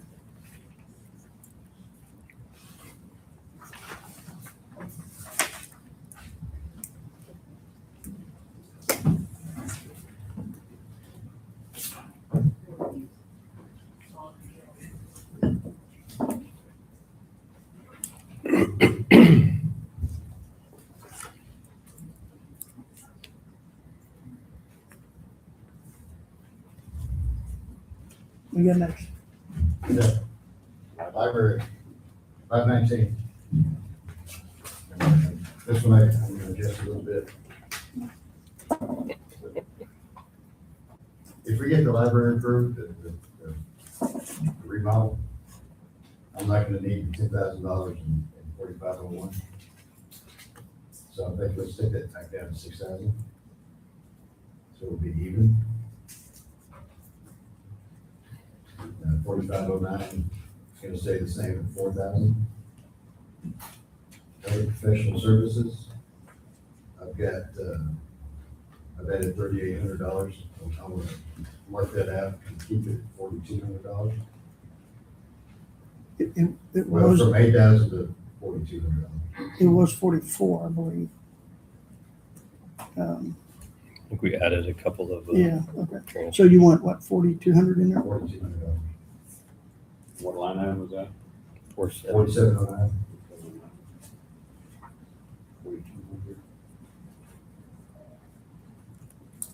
But our grant probably won't happen this next fiscal year, right?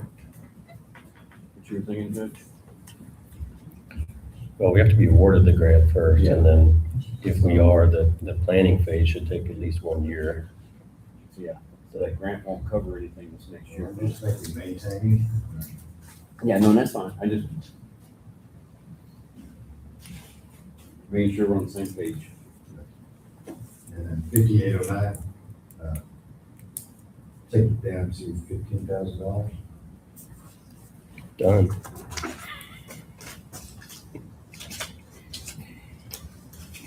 Very good. Okay, new jail, 523? 523. Fuel and oil, plus $500. Custodial, 4403, plus $200. Buildings, 4501, plus $35,000. And what's the jump on that? Again, I've got this in the wrong, the 5809 is in the wrong spot. So this is repair and maintenance to the building, 4501. Repair and maintenance, You got it in at 60,000. and 60,000. I've got a couple of projects going on with ACs that we actually have at the jail, that will be installed. A couple of leaks, AC leaks. Okay. I'm talking to, if we install the system, I don't feel like we should pay for them, I feel like we should pay for them. That's hanging over our head right there. But so that's part of the increase for that.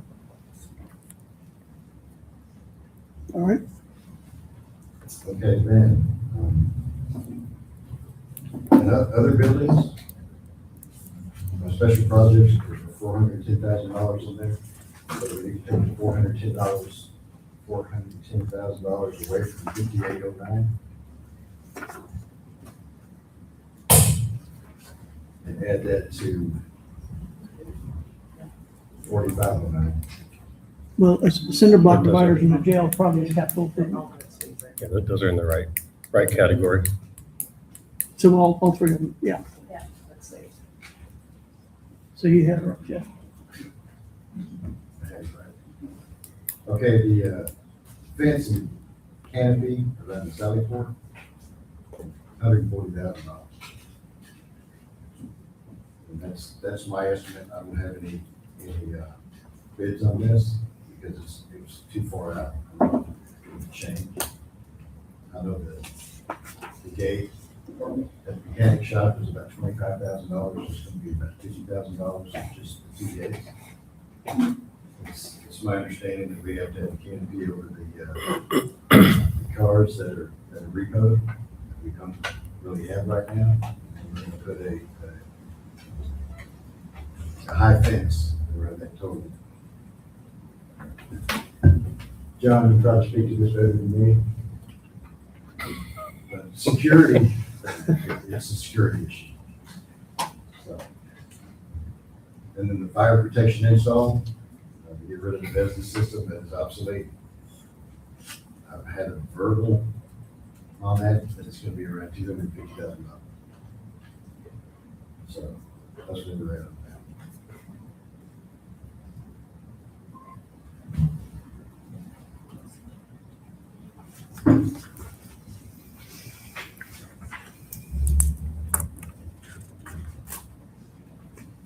So are those capital? So the 690 last year was the HVAC? Okay.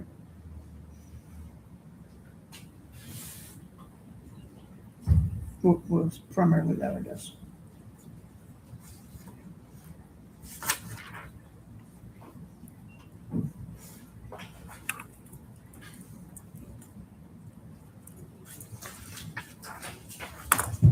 All right. Anything else on that one? I don't have any other questions. Yes, sir. What's next, 723, 710. 710? 710 USDA building. Going up a little bit on 4501. And going up 1,000 on 4509. Going up 1,000 on professional services. Electricity and water's the same. 5202. Propane gas is going up $1,000 on there. Just basically the ACs are, we're currently putting resistors in. They're getting end of life. So I added a little bit there to make sure that we have money to go. So USDA, we're up $3,251.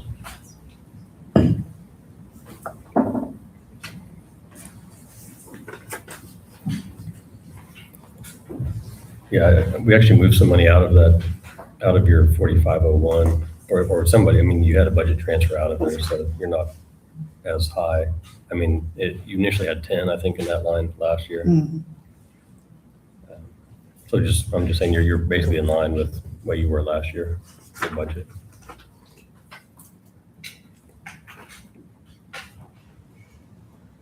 All right. 711 elections and veterans building. 4501 remains the same. 4509 remains the same. 4709 is the same. 5201, increase electricity, I'm increasing it by $500. Natural gas, I'm increasing it by $250. So it's $750 increase. So,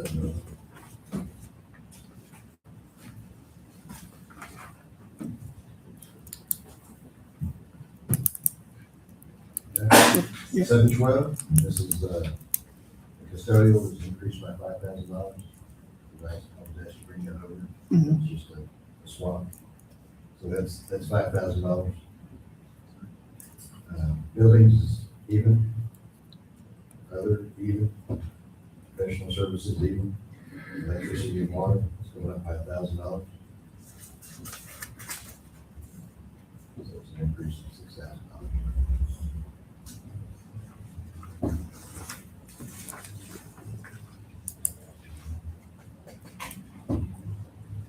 So didn't we do add on an awning on that building? On the west side? Was that this fiscal year or was that the year before? Okay. AgriLife? Yeah, no, Yeah, AgriLife building. We didn't do an awning, we fixed the, I think that's when Sandstead was still here.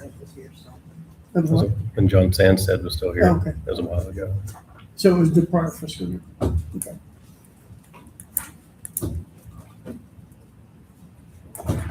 facility maintenance, 713. 4501 buildings, we're increasing by 1,000. 4509, other, increasing by 1,749, bring that to 6,000. Other professional services, decreasing by 250. 5201, electricity and water, we're increasing by 1,000.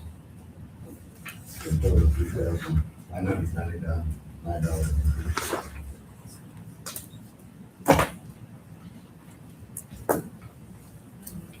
Any question? Yeah.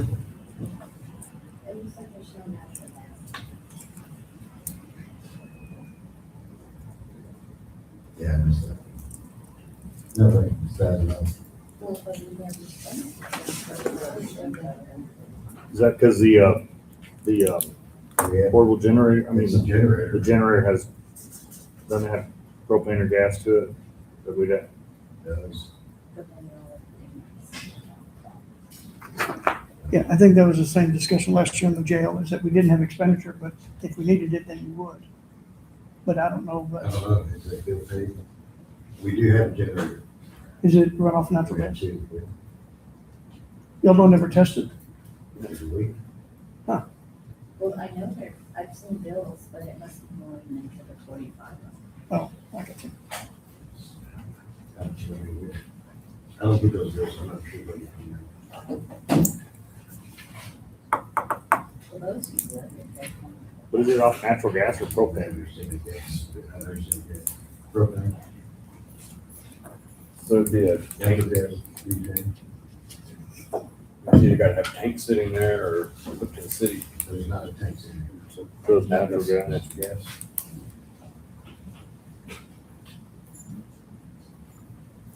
What's the heat in that building? Is it natural gas also? No. No. Electric. The only thing about it is generator. Same thing with the. Maybe the city's paying for it. I wonder if, community services. Could be. no. Who's paying the election? Okay. No election. That's good enough. And you have that's an independent unit from the elections office, right? Yes. Okay.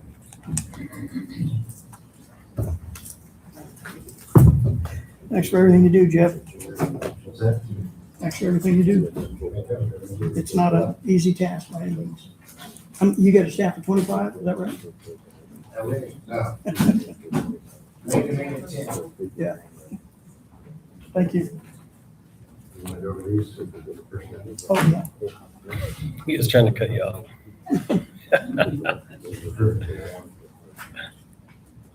Did I mention these people by name? Is that okay? Okay, Mention everybody by name? you can. Okay, so I've had a couple of people on here that I canceled their pay raises. I'm going to mention those names. We'll go over the ones, Jesse Castillo. Jill. Chris $1.38, so we move up to $20 now. And I also sent in the justification for the raise. Average custodial pay is $15 to $24 an hour in this area.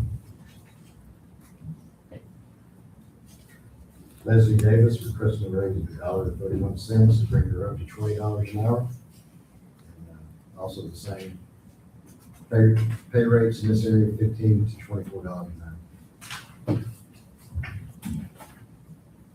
Jason Bryant and Browns. Giving them $1.53 raise, moving in for $21.50 an hour. And average pay rate is $17 to $22.75 an hour.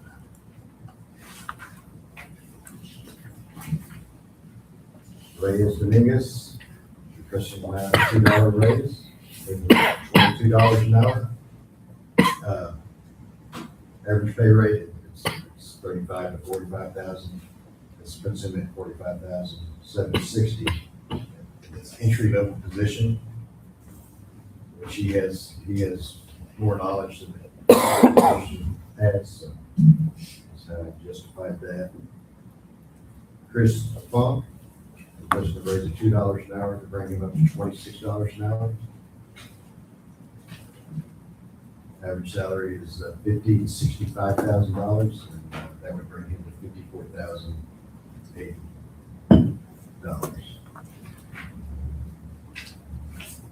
So we want to request an increase.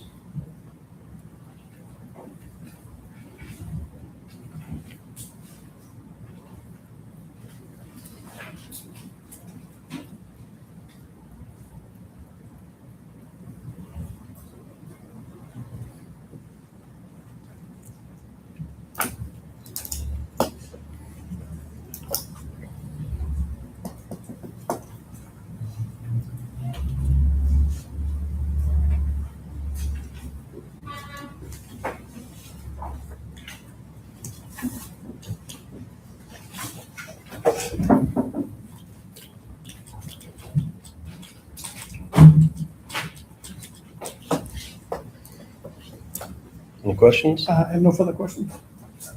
Thank you, Jeff. Thank you, Jeff. Appreciate you.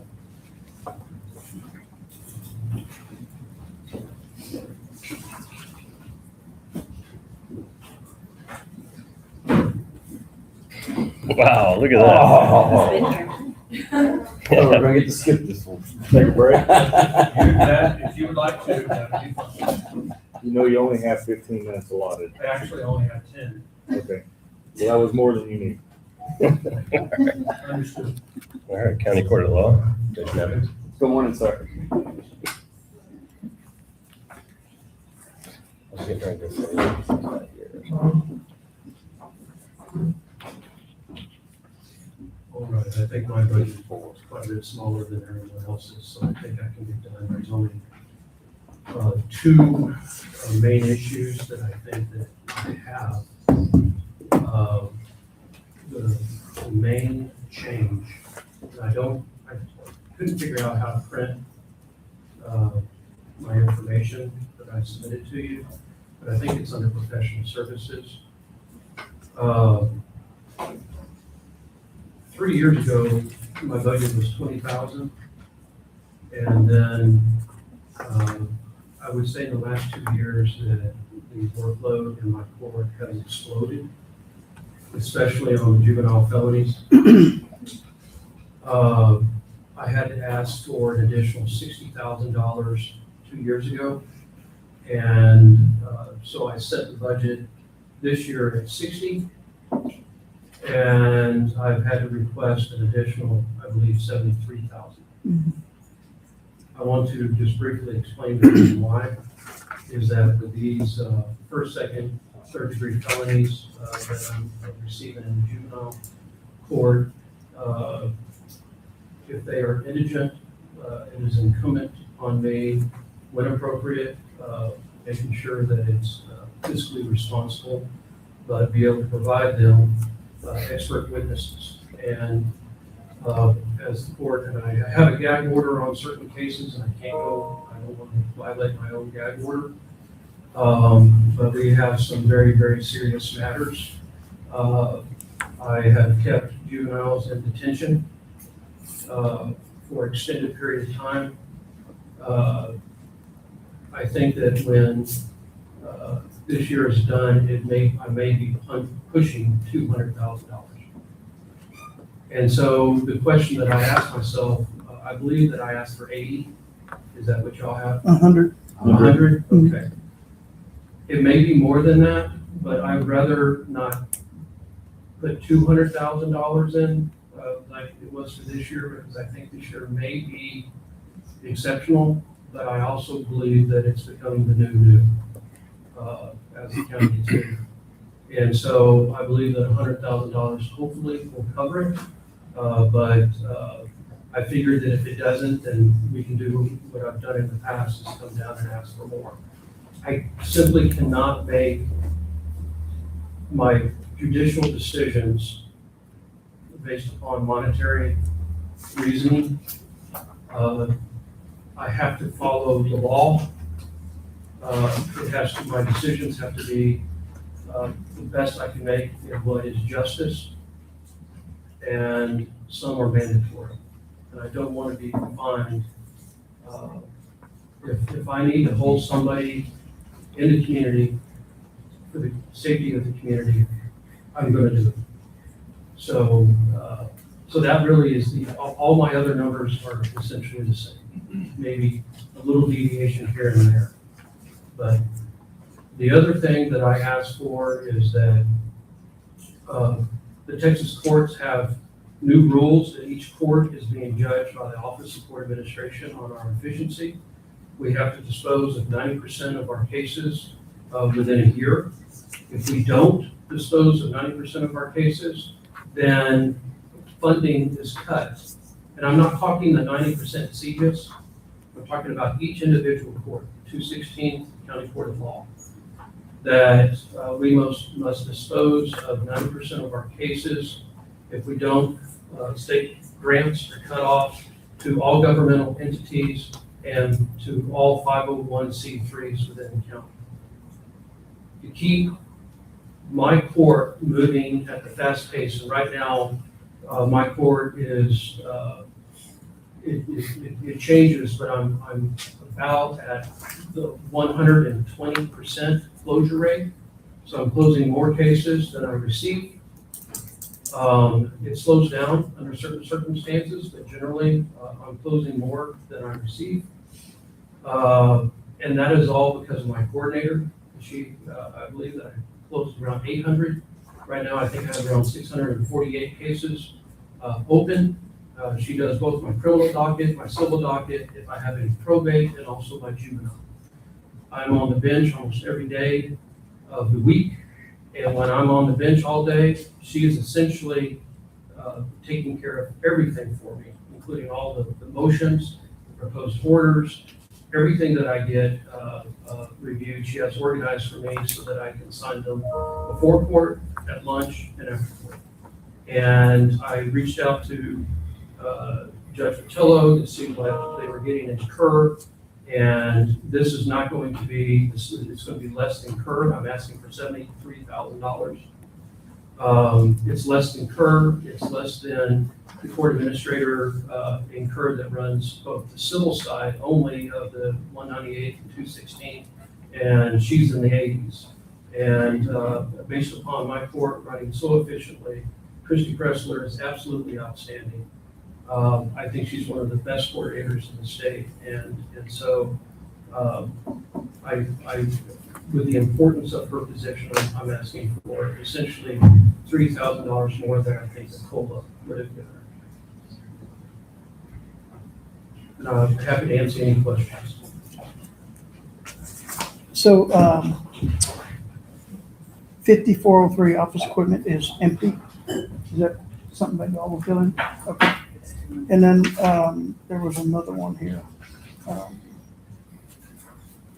I had a question on 6020 capital outlay. At 10,050, was that the expense of the office built out up there? No. So do you That know? would be the copier. Oh, that was actually a budget. It wasn't spent. It was budgeted. Okay. So same thing. You'll fill in the 6020. Okay. All right. It will be zero. I thought there was something else. Any leaks? No. Zero.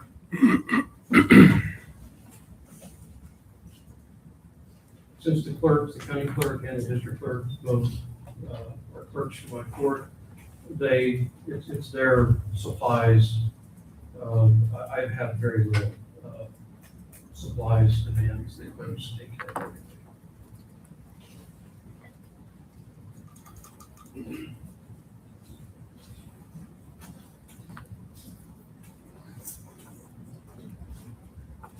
I have nothing else unless you have any questions. I have none. No further questions for the witness. Brian, may I be excused? Yes, sir. Thank you, Judge. Thank you. I normally don't get to ask them that. So.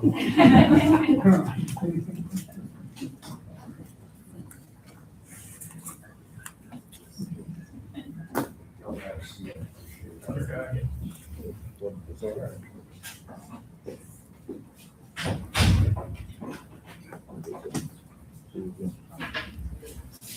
All right, Tim, you're up. I just sit down. I tried to catch him. CBB, Commissioner Weinheim, you don't have a section in here for that, do you? No. I didn't think so. No.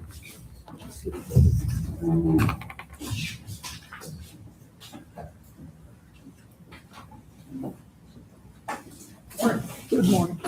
You got papers. Mr. Alford. You can leave it right here for him. Okay, Thank you. he's got homework done. Yep. How are you? Good, how are you, sir? Got another couple of copies.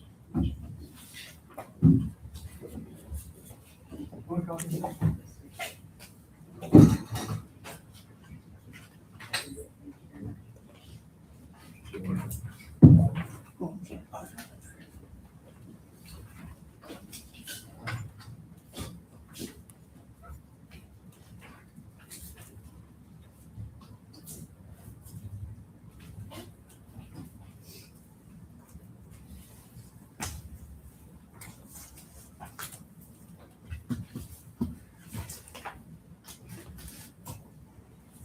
all right,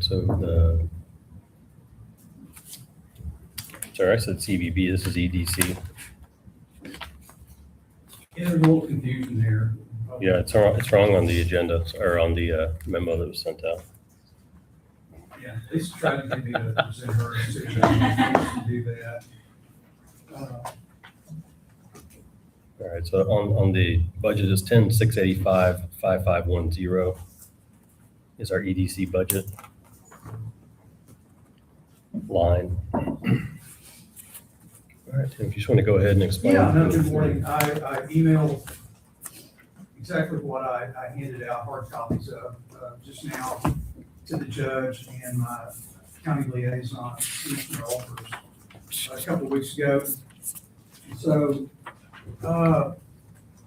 you know, the good thing about the EDC budget is it's not complicated. There's not a lot of moving parts.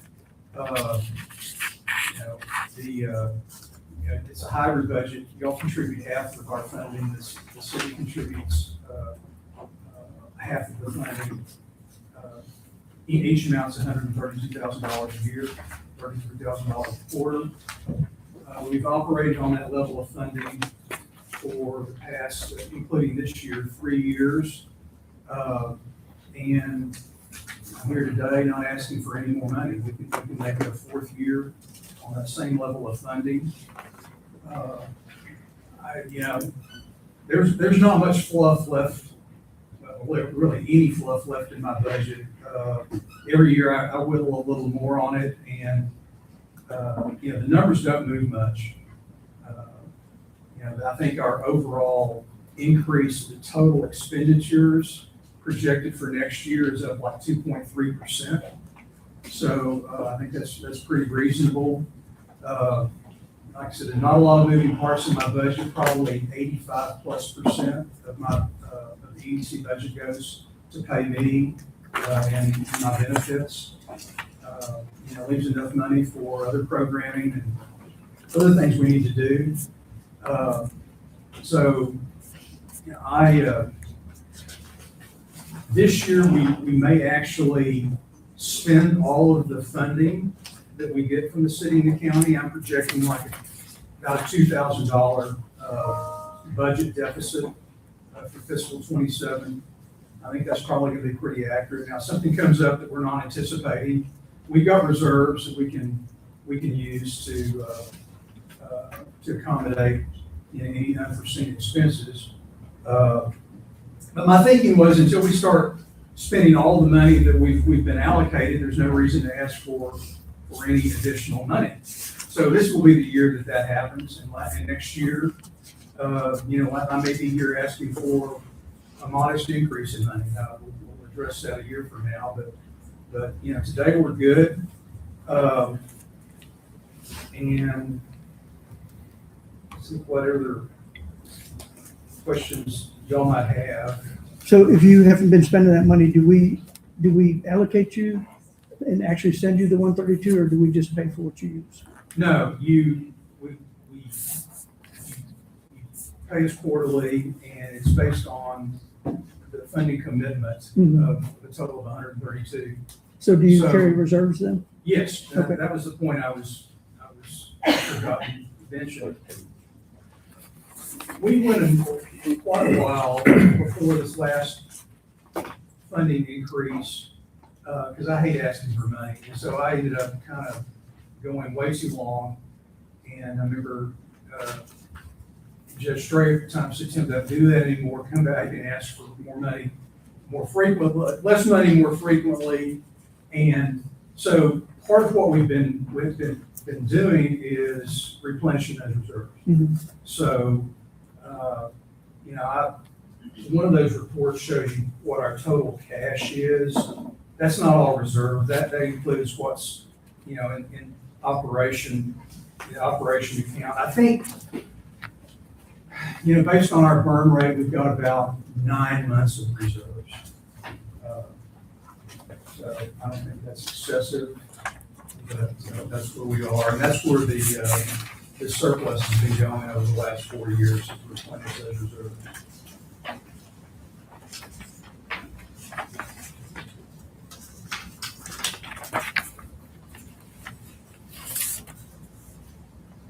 So has your board expressed any desired changes or anything from you as a commission?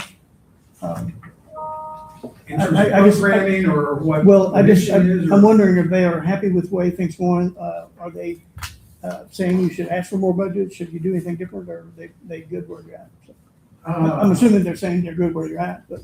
Yeah, I think historically, they've taken my lead, and my pitch to them was exactly my pitch to you. And, I don't think it's appropriate to ask for more money when we haven't spent the money that we've been allocated.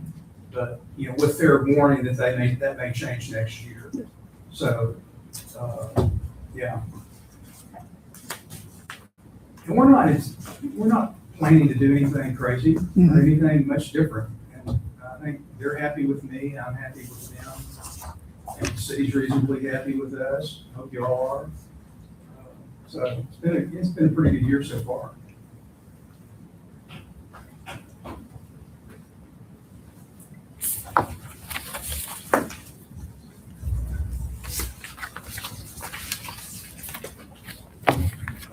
Any other questions? I don't have any further questions. No, sir. Thank you. Thank you, Tim. Thank you, Tim. You have to find me if you do.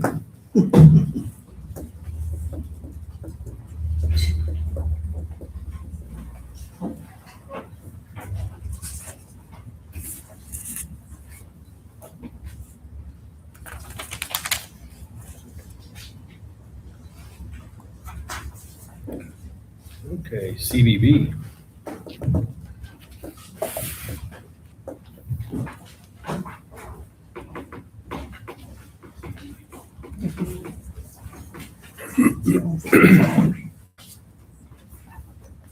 Thank you. Good morning.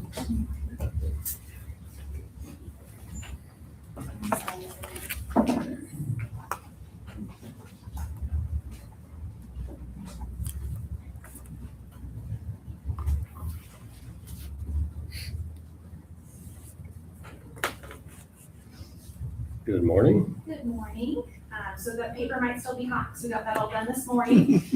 So we can send that over electronically right when we get back to the office, if you guys would prefer.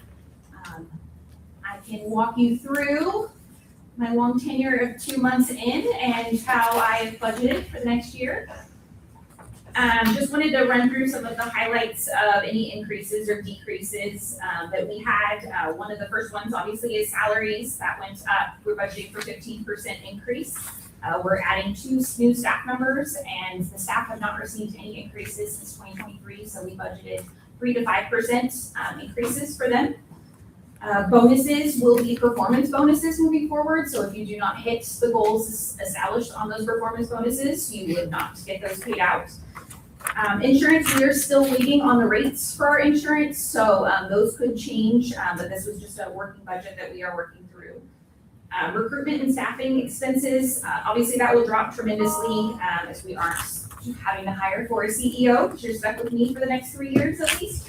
I do feel like that is not a personnel cost, so I would love to move that down to operations if you guys were okay with that moving forward. The operations budget is pretty lean as is. We made as many cuts as we could. I did want a budget very standard, with me still learning. I didn't make many changes to our original budget. Some of the changes that I made to actually the name changes, which just make it more easy for me to understand and for anyone that's looking at our budget to understand. We are going through a new restroom, we're getting new carpets, and we're getting new windows in partnership with the city. So some of those funds we budgeted to remove so that we wouldn't have as much maintenance on those buildings. And then the majority of our budget is under promotional with sales and marketing. I have small changes that I am making. We are really gonna be more strategic on where we are traveling and what efforts we're gonna be focusing on, depending on where our travel opportunities are. So the UK, Germany, and Mexico will be our target markets. So we did cut some of the international travel. We cut back on some of our staff professional meetings and development. I really want to make the time out of the office more meaningful, so if there's opportunities that we can get them here or do things more locally, that was something that was cut. And then small shifts, if you see increases, it was because we combined budget lines because it just didn't make sense to have duplicate budget lines. We are adding a few new things, specifically to bids and sponsorships. That was previously called international marketing.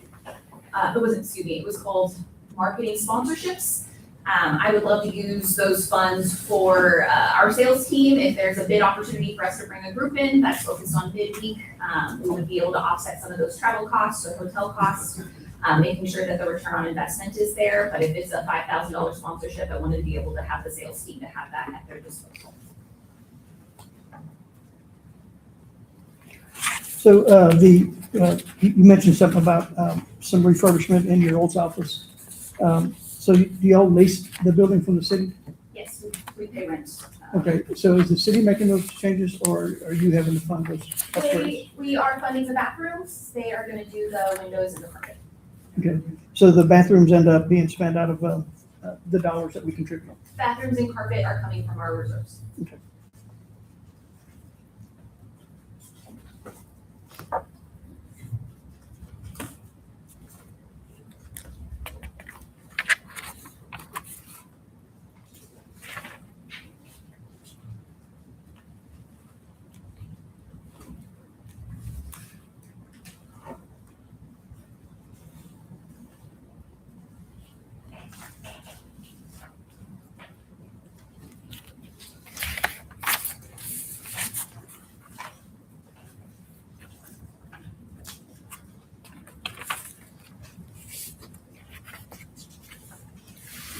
What about revenue? Are you, any change in your request of support from either, I guess, the county or the city? We're hoping to remain the same. I know hot tax fluctuates, so that, I don't know what I don't know yet. So, the hope is that we will remain the same.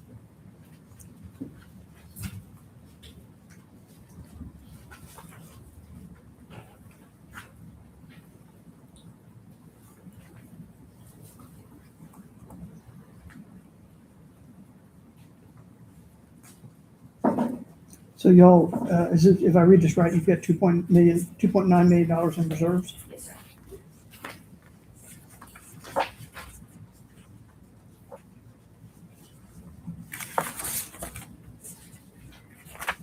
What is 8120 bids and sponsorship?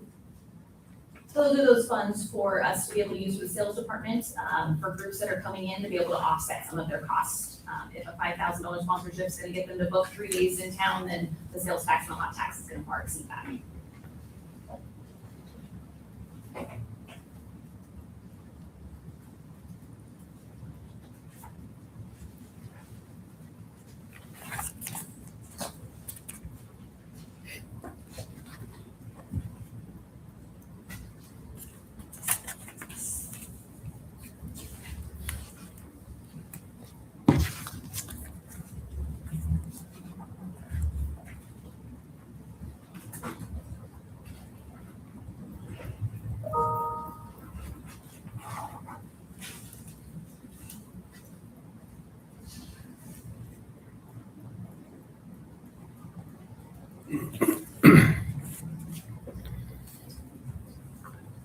Commissioners Court have any other questions?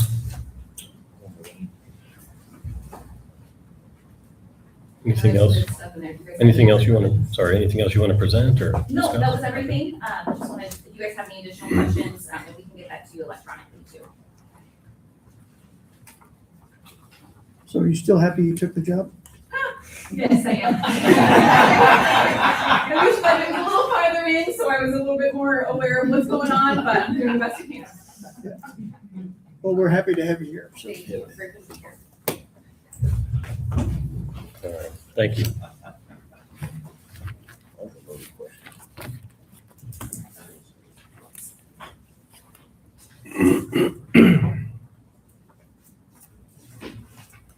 All right, communications.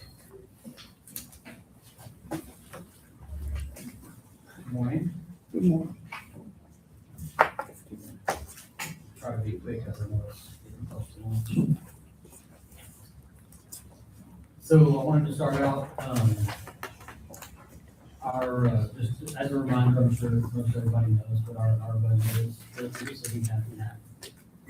So any request would be at the as well.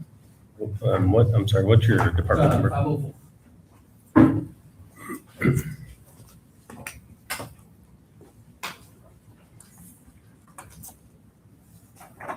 So if we want to do the maintenance and operations, 4301, I'm not expecting any changes. 4309 for office supplies, I have requested that go up about 500 to 6,000 instead of 5,500. Unfortunately, we use a lot of toner and paper. So we're requesting that increase. Fuel and oil, no increase in 4401, no increase in 4408. I'm requesting, electronic equipment, 4409, no changes. In 4502, there have been a few changes. There are several items in there. The first one shows active 911. I'm requesting that go up by about 400. So that is our app that we use for fire EMS for dispatching them. They get an active 911 notification on their phone. We currently have 264 licenses. 263 are being used right now. And unfortunately, I say unfortunately, fortunately, the fire departments and fire EMS, I think, are adding personnel, especially volunteers. And I think fire EMS, Fredericksburg Fire EMS is requesting more personnel this year. So we're probably going to have to increase those licenses for this next year. So the 4,200 is for how many licenses? So they are, I believe they're $16.65 per year per license. So I think that was an average of like 23 if we added all 23. So about 260 something licenses. You're moving up. Well, no, it should be, unless I budgeted wrong. 1665 a license. Oh, 1665. 1665. Okay. $16.65 per license per year.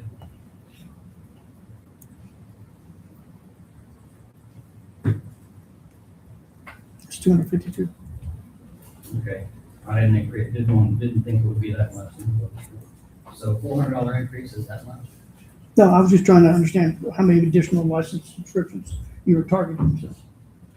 I was expecting maybe 25. All right.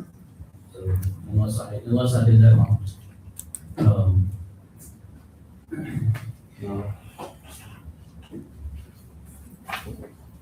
Yeah, so I figured 1665 a year at 25 license, I think $416.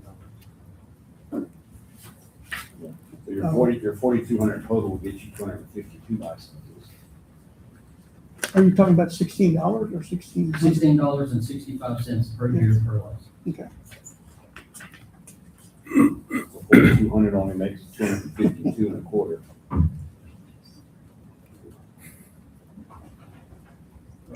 I'm not sure on that because I can't remember. I thought that. You want 4,200, right? 4,200. Okay. All I right. think Sorry, I opened cover- that can of worms. So. Yes, I think that would cover what we need. Because we are paying, the license we're paying for now, we're a little bit lower. Okay. They have increased. Okay, so the critical testing, no change. ArcGIS software, no change. Excom recorder, no change. The LCRA maintenance, no change. Total response, no change. New World GIS services, that's New World CAD and RMS, that was increased by 11,000. Last year it was 211,000. This year they provided me a quote of 222,000. So that one is up by 11. The sonic wall has decreased by 2,500. I believe last year it was 45. Only budgeting 2,000 this year. And then the one-to-work scheduling, no change there.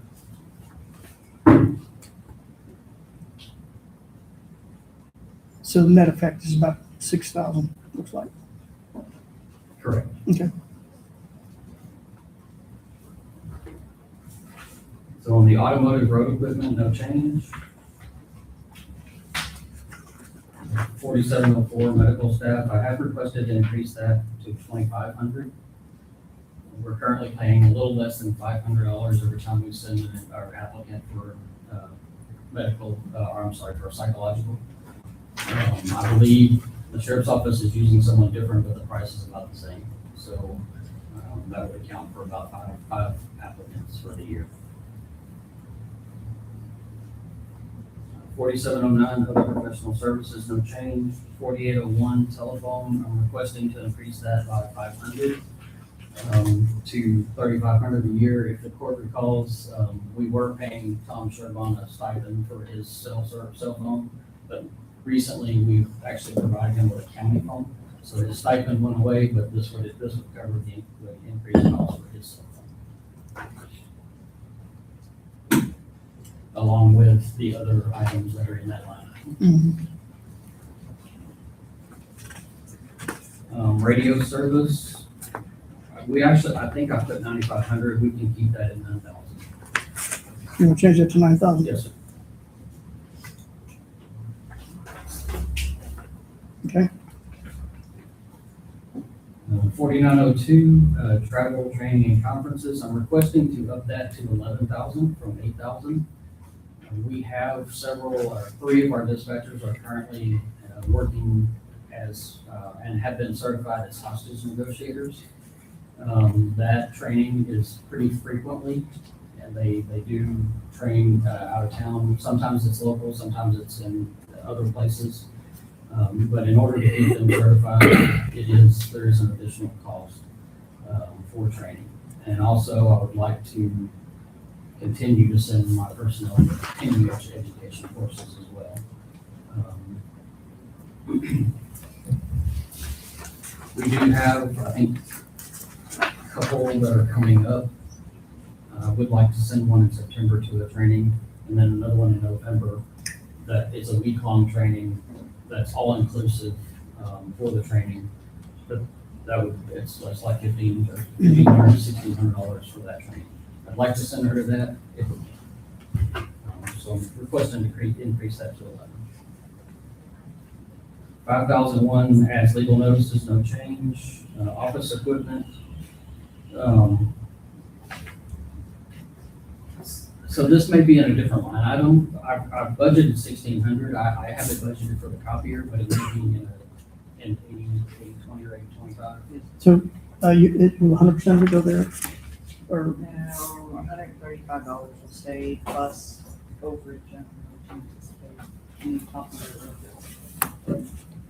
Are we limited on training? Had overages. Usually I'll go and look and get a training. Yeah.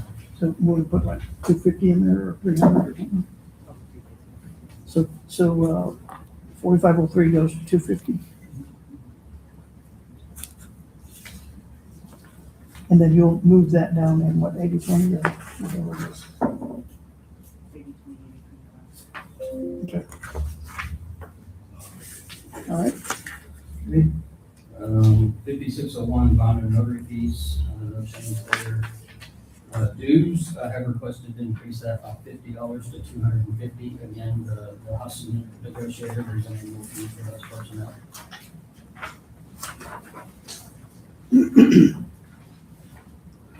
Under 6002, office equipment, requested 15,500. We can reduce that to 11,000.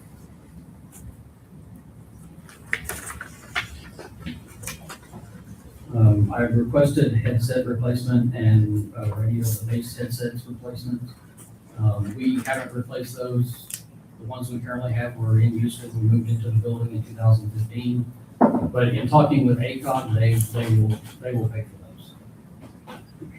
So the 11,000 that I would like to keep it at, I would like to replace our chairs. We were last replaced and bought chairs in 2018. There is a possibility we can remove that later. I have been in conversation with the 100 Club. They may be willing to purchase those, but I won't know that until August. So there's a possibility the 11,000 I've requested we could possibly remove later.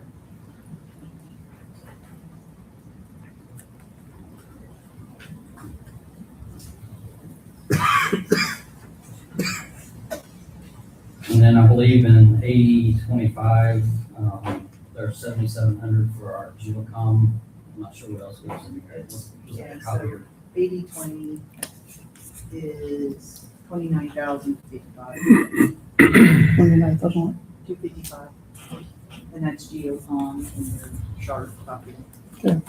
And then 8025 is 2,115. So down from 7,700. Correct. $2,015. 115.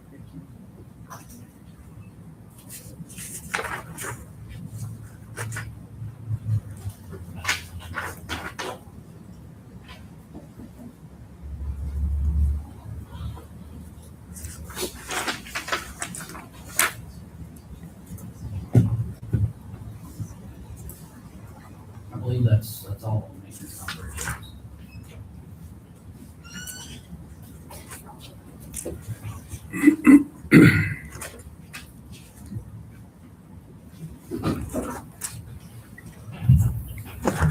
Any other questions from the Commissioners Court on the operations side? I have none.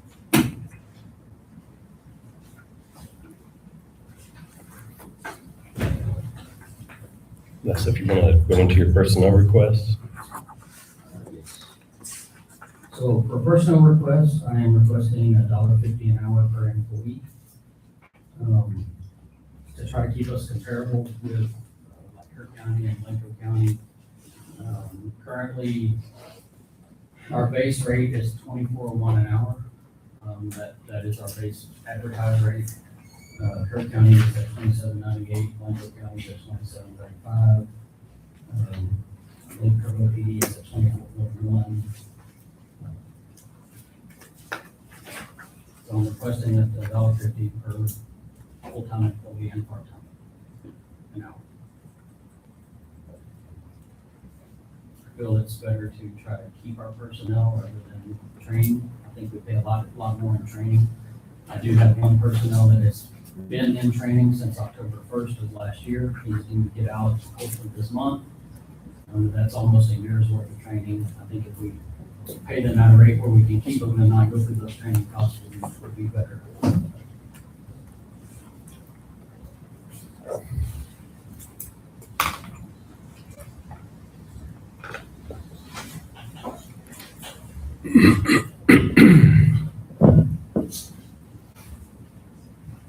Do you still have any open positions? We currently have 2 open positions. I had one person's had contacted me yesterday to turn an application, hopefully this afternoon. But I do still have currently 2 openings. I have currently 2 openings, 2 in training. One, like I said, one should hopefully be out of training this month, and then another one that just started a few months ago, so we still have a ways to go. Remind me again on the length of training. Was that 6 months? So it varies anywhere between 6 months and a year, depending on their ability. So we usually we plan on 6 to 9 months, right? And we do have 1 year to obtain their state license once they're hired. So we could go up to a year training, but we usually 6 to 9 months. What is your fallout rate with people in training? I would say probably half. Unfortunately, the job is not simple, it's very stressful. Some don't realize what they're applying for when they apply. There's, again, the training process is 6 to 9 months. We haven't, a year and a half, 2 years ago, we did hire 4 at one time, and we were able to keep 2 of those. Actually, it's been a little over 2 years ago. So it's kind of we hope if we hire 2, we hope to keep 1. Usually is how that works. Yeah. Les, these other agencies that you mentioned that you're trying to stay competitive with, do they work I know y'all work 12-hour shifts. Do they do that, or do you know what their scheduling looks like So for it those does other vary. agencies? I believe Kerr County does, and I believe they do a comp time for those weeks that they only work 36 hours. But it does vary. Some of them work 40 hours. Some of them will work different scheduling. But I believe, like Kerr, I believe they do the same 12 hours. They just have some sort of comp time in place. So if you look at our average, our advertised rate is the $24.01 an hour. If you take our scheduling into that with the 12-hour shifts and the overtime that they get, that would take that to $25.82 for the night shift and $27.61 for the day shift. So the way that the scheduling works for the county is, Saturday nights at midnight, it stops.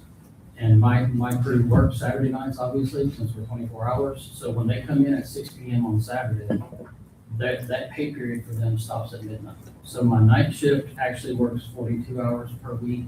Day shift works 36 one week and 48 the next. So that's how that schedule basically works. That's minus any overtime or anything like that. That's their scheduled hours. So if you take the 24.01 and add with their hourly rate or with their overtime rate, again, days 27.61, nights 25.82.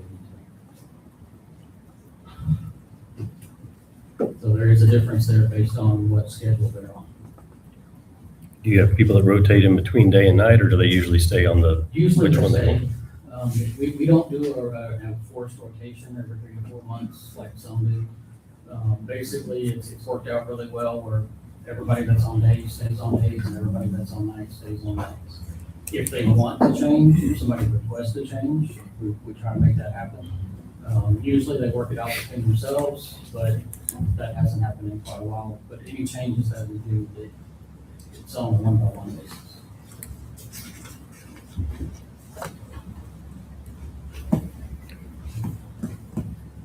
All right. Any other personnel issues Yes, I've requested. or requests? Again, the part-time personnel as well. I'm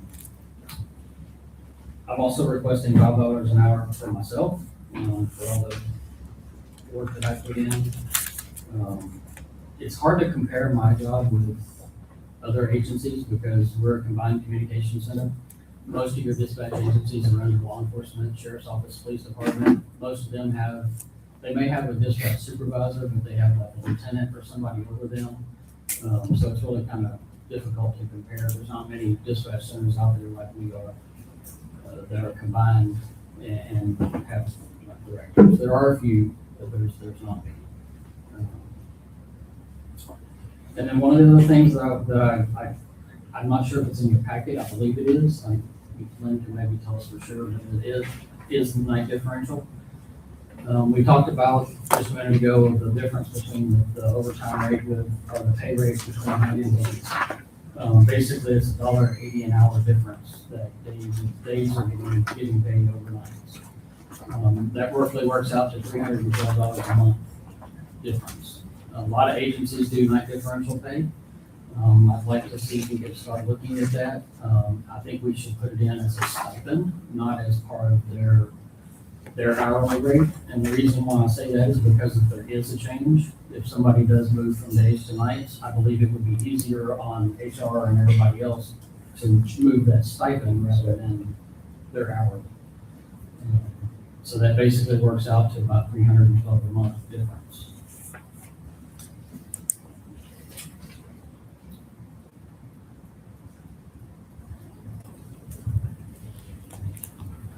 So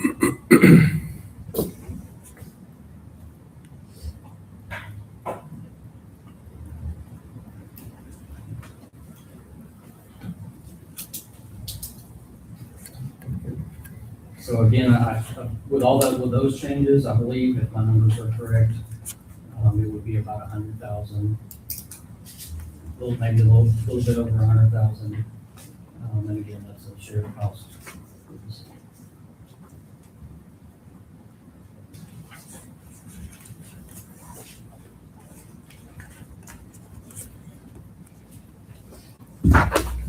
That's 100,000 of salary costs. Yes.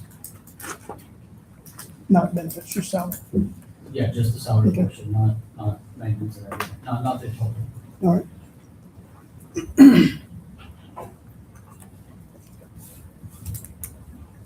I have no Any other questions? Nope.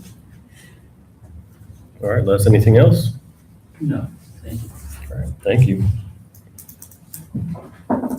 Let's see, Ms. Jordan, you see him? He was on the way, I did email him on Okay. the way I was running ahead. We'll take a quick break. He should be here close. All right, it's 11:50 a.m. We will take a brief recess and reconvene probably about noon when our next department head arrives. I can't.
Oh, yeah.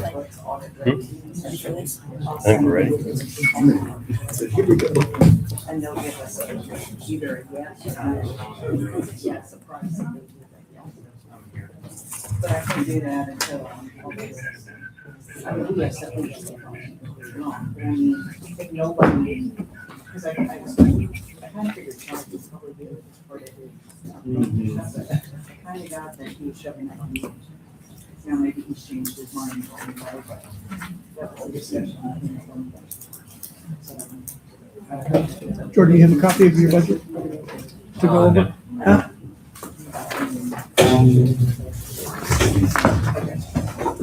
Okay. Is that a copy machine? It's two-sided, so. Okay. Only do one. Huh? Oh, I'm sure.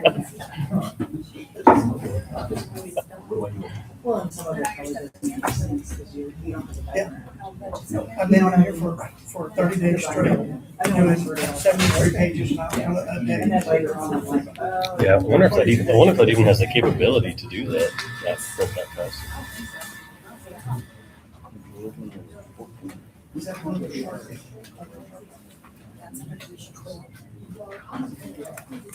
Accounts number 503.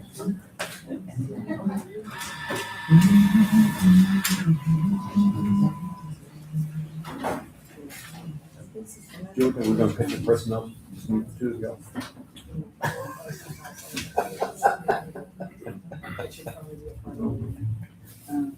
He did like me, not anymore.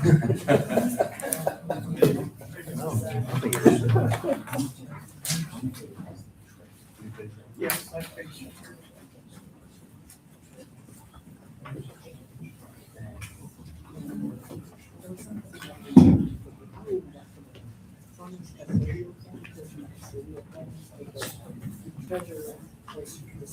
Jordan, we'll just actually go through it from line item, They just have the responsibility. especially if anything's changing up or down. The budget, the treasurer should have budgeted.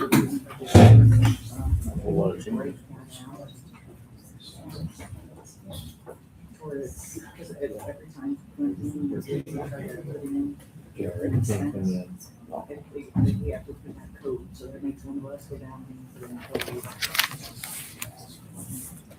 And that's why I was because it wasn't, we need to make sure that all those are budgeted for this budget. And I will say, I'm going to give 2, 3, 4, and one didn't show up, if you had anything obligated. And we went through all that. That's that morning, and I was like, how'd it go in there? Yeah, you should have, I think I said you were wrong. But anyway, I think they, I don't know, I haven't gone back and looked at them. What's the budget number, or the department number? 503. 503. 503. Is it 503?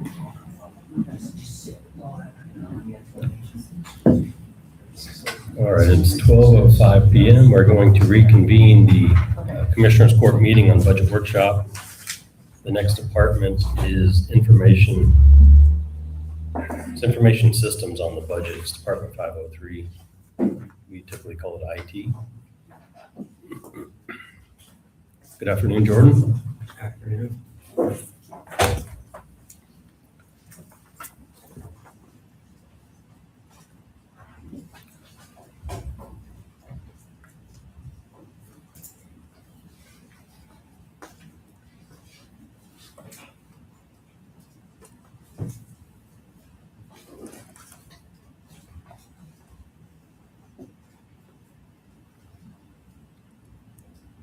If you go through your operational budget, discuss changes. Yeah, you can start with like 4301, postal expense. It's right after the personnel.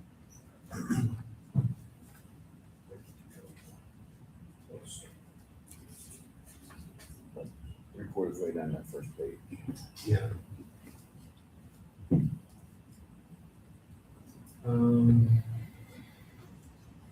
Looks like I increased it $350.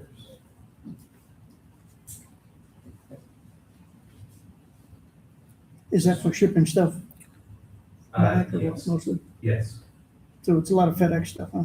yes.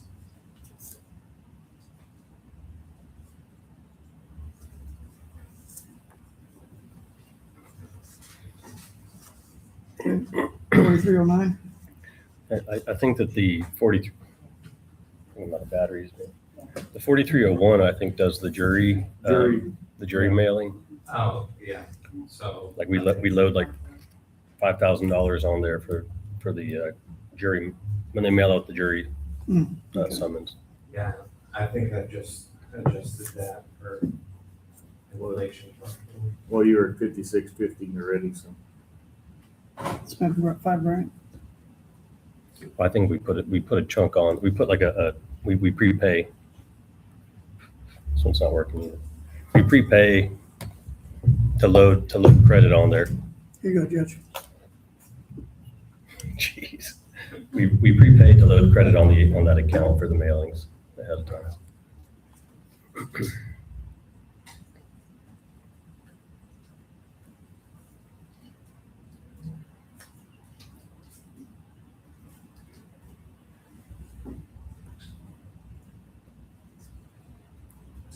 4401, you went up $250 on fuel and oil.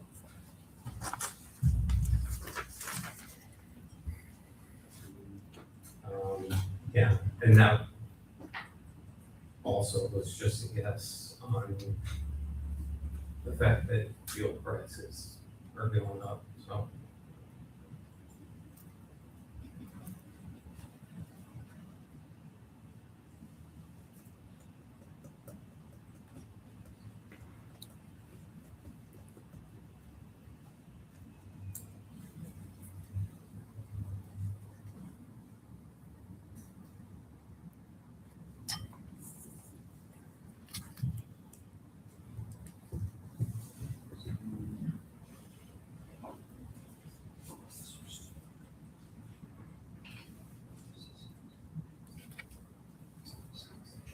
$4409, other operating supplies, about 12,000. Yes. 145,000. Yeah.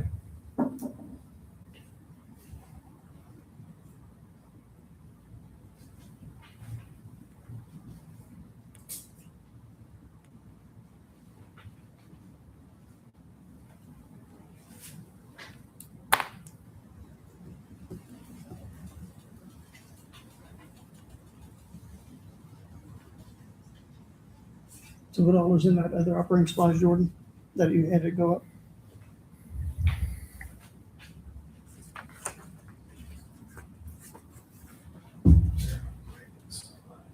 Um,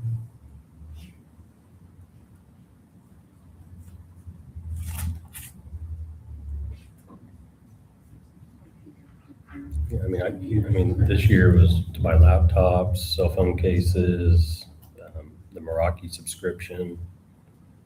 okay, yeah, I know that the Meraki subscription, is gonna go up. It goes up every year, and then, the number of cell phone users is constantly going up as well. As we get more deputies and more people carrying cell phones.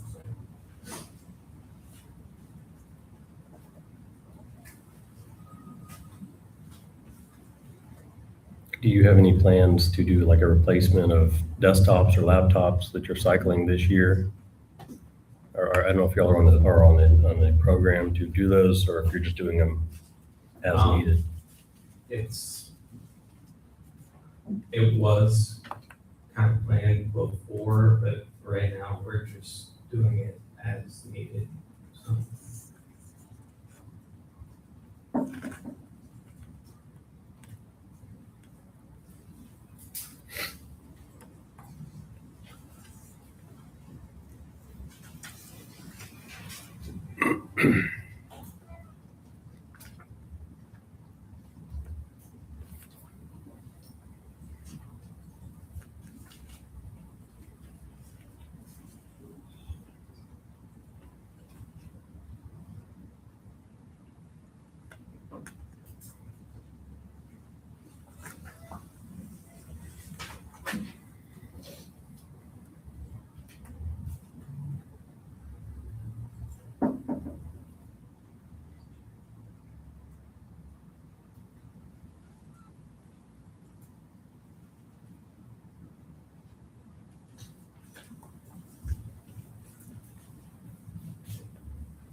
The next line, 10-503-4502. That's what town is in.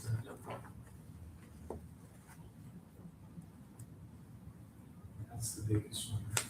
That one where we, the quarterly payments to Tyler, I believe. I mean, there's quarterly Odyssey payments in that. Yeah. Yeah. So that's. That's probably, it's almost, the budget. yeah, I think that's almost $100,000 per quarter. Yes, that's correct.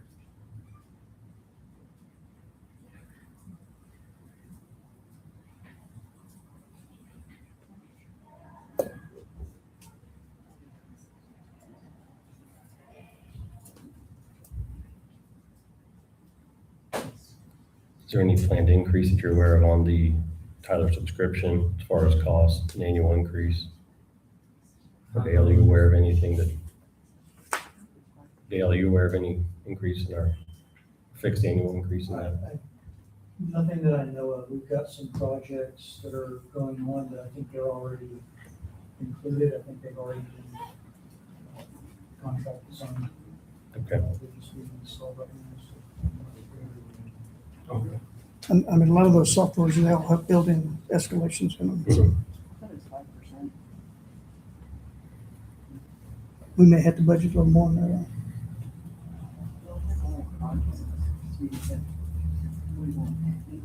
Mhm.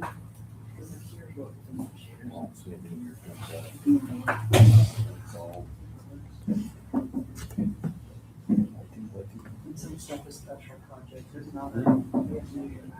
Yeah. Oh, okay.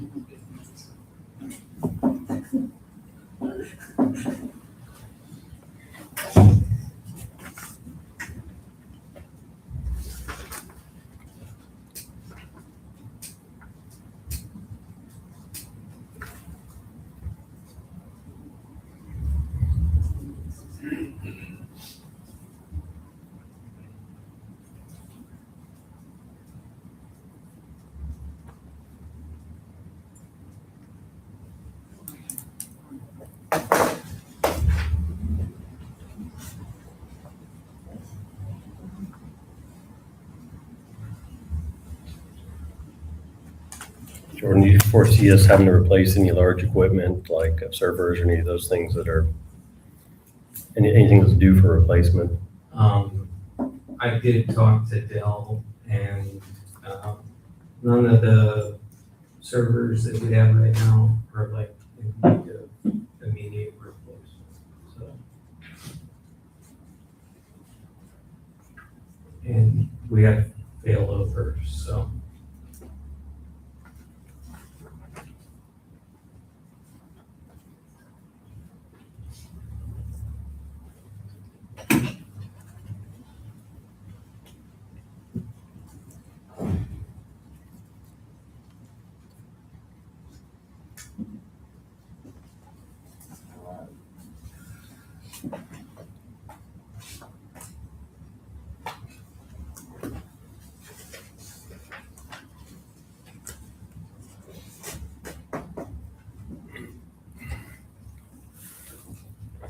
Anything else you have questions on the operation side budget? Or No, I didn't. I think we need to go in and look at the individual softwares and make Yeah. sure we got them increasing enough. Mhm. And then the special projects to see what that amount is. My fear is that we may be under a little bit on that. Yeah.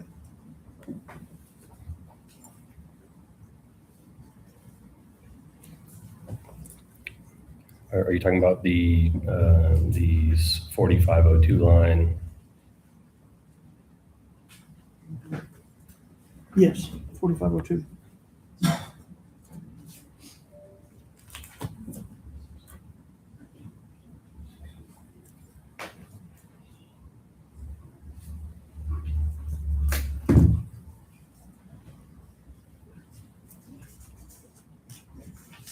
Okay, Jordan, what about telephone, 4801?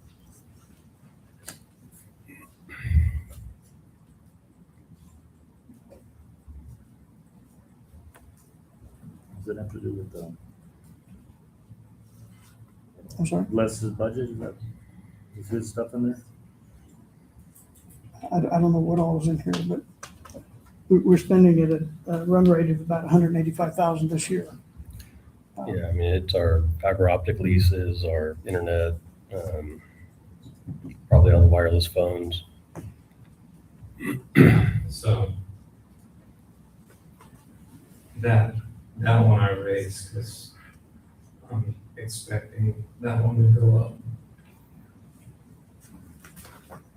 A 5% would put us about 193,000.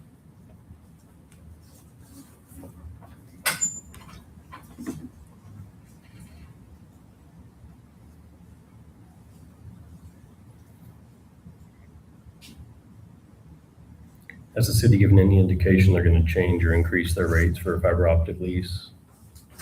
They haven't told me anything.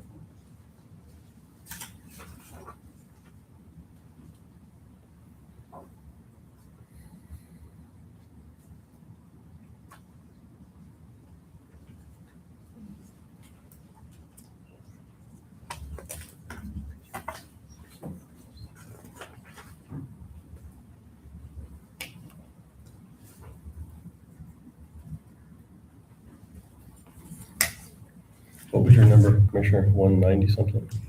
Yeah, so we extrapolate out the 122 for basically the rest of the year, that'd be about 180, and you add 5% is 193. 180 something, so 200 is probably a pretty close number. Yep.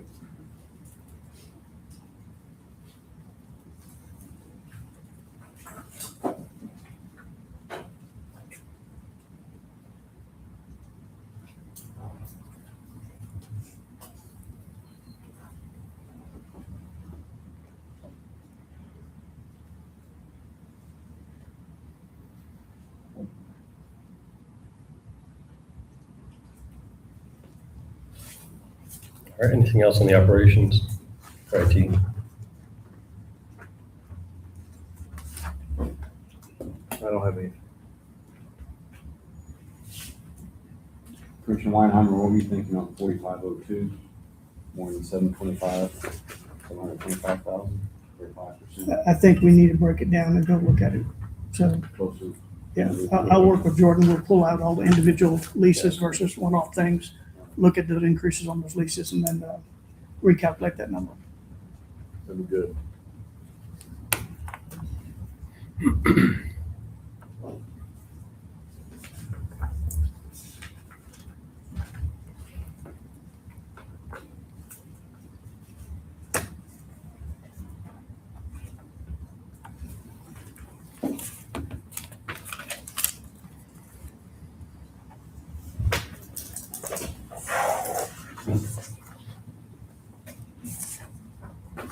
All right.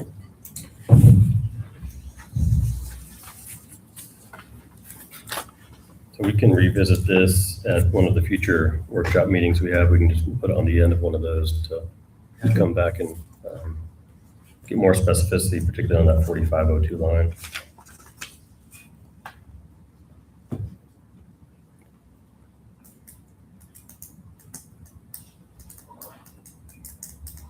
Anything with any personnel requests?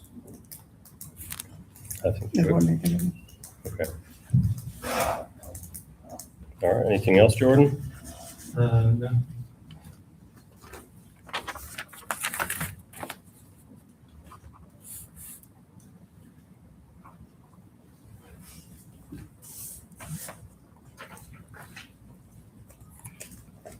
We have 2 workshops planned for not next week, but the week after. So we'll plan on having IT revisited in one of those meetings. Okay. All right. Thank you.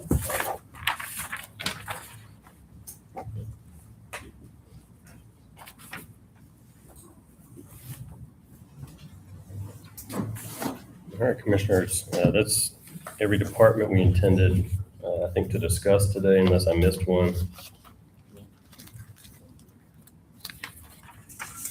Anything else, Commissioners? Move to adjourn. Second. All right, all in favor, say aye. Aye. And we are adjourned at 12:22 PM.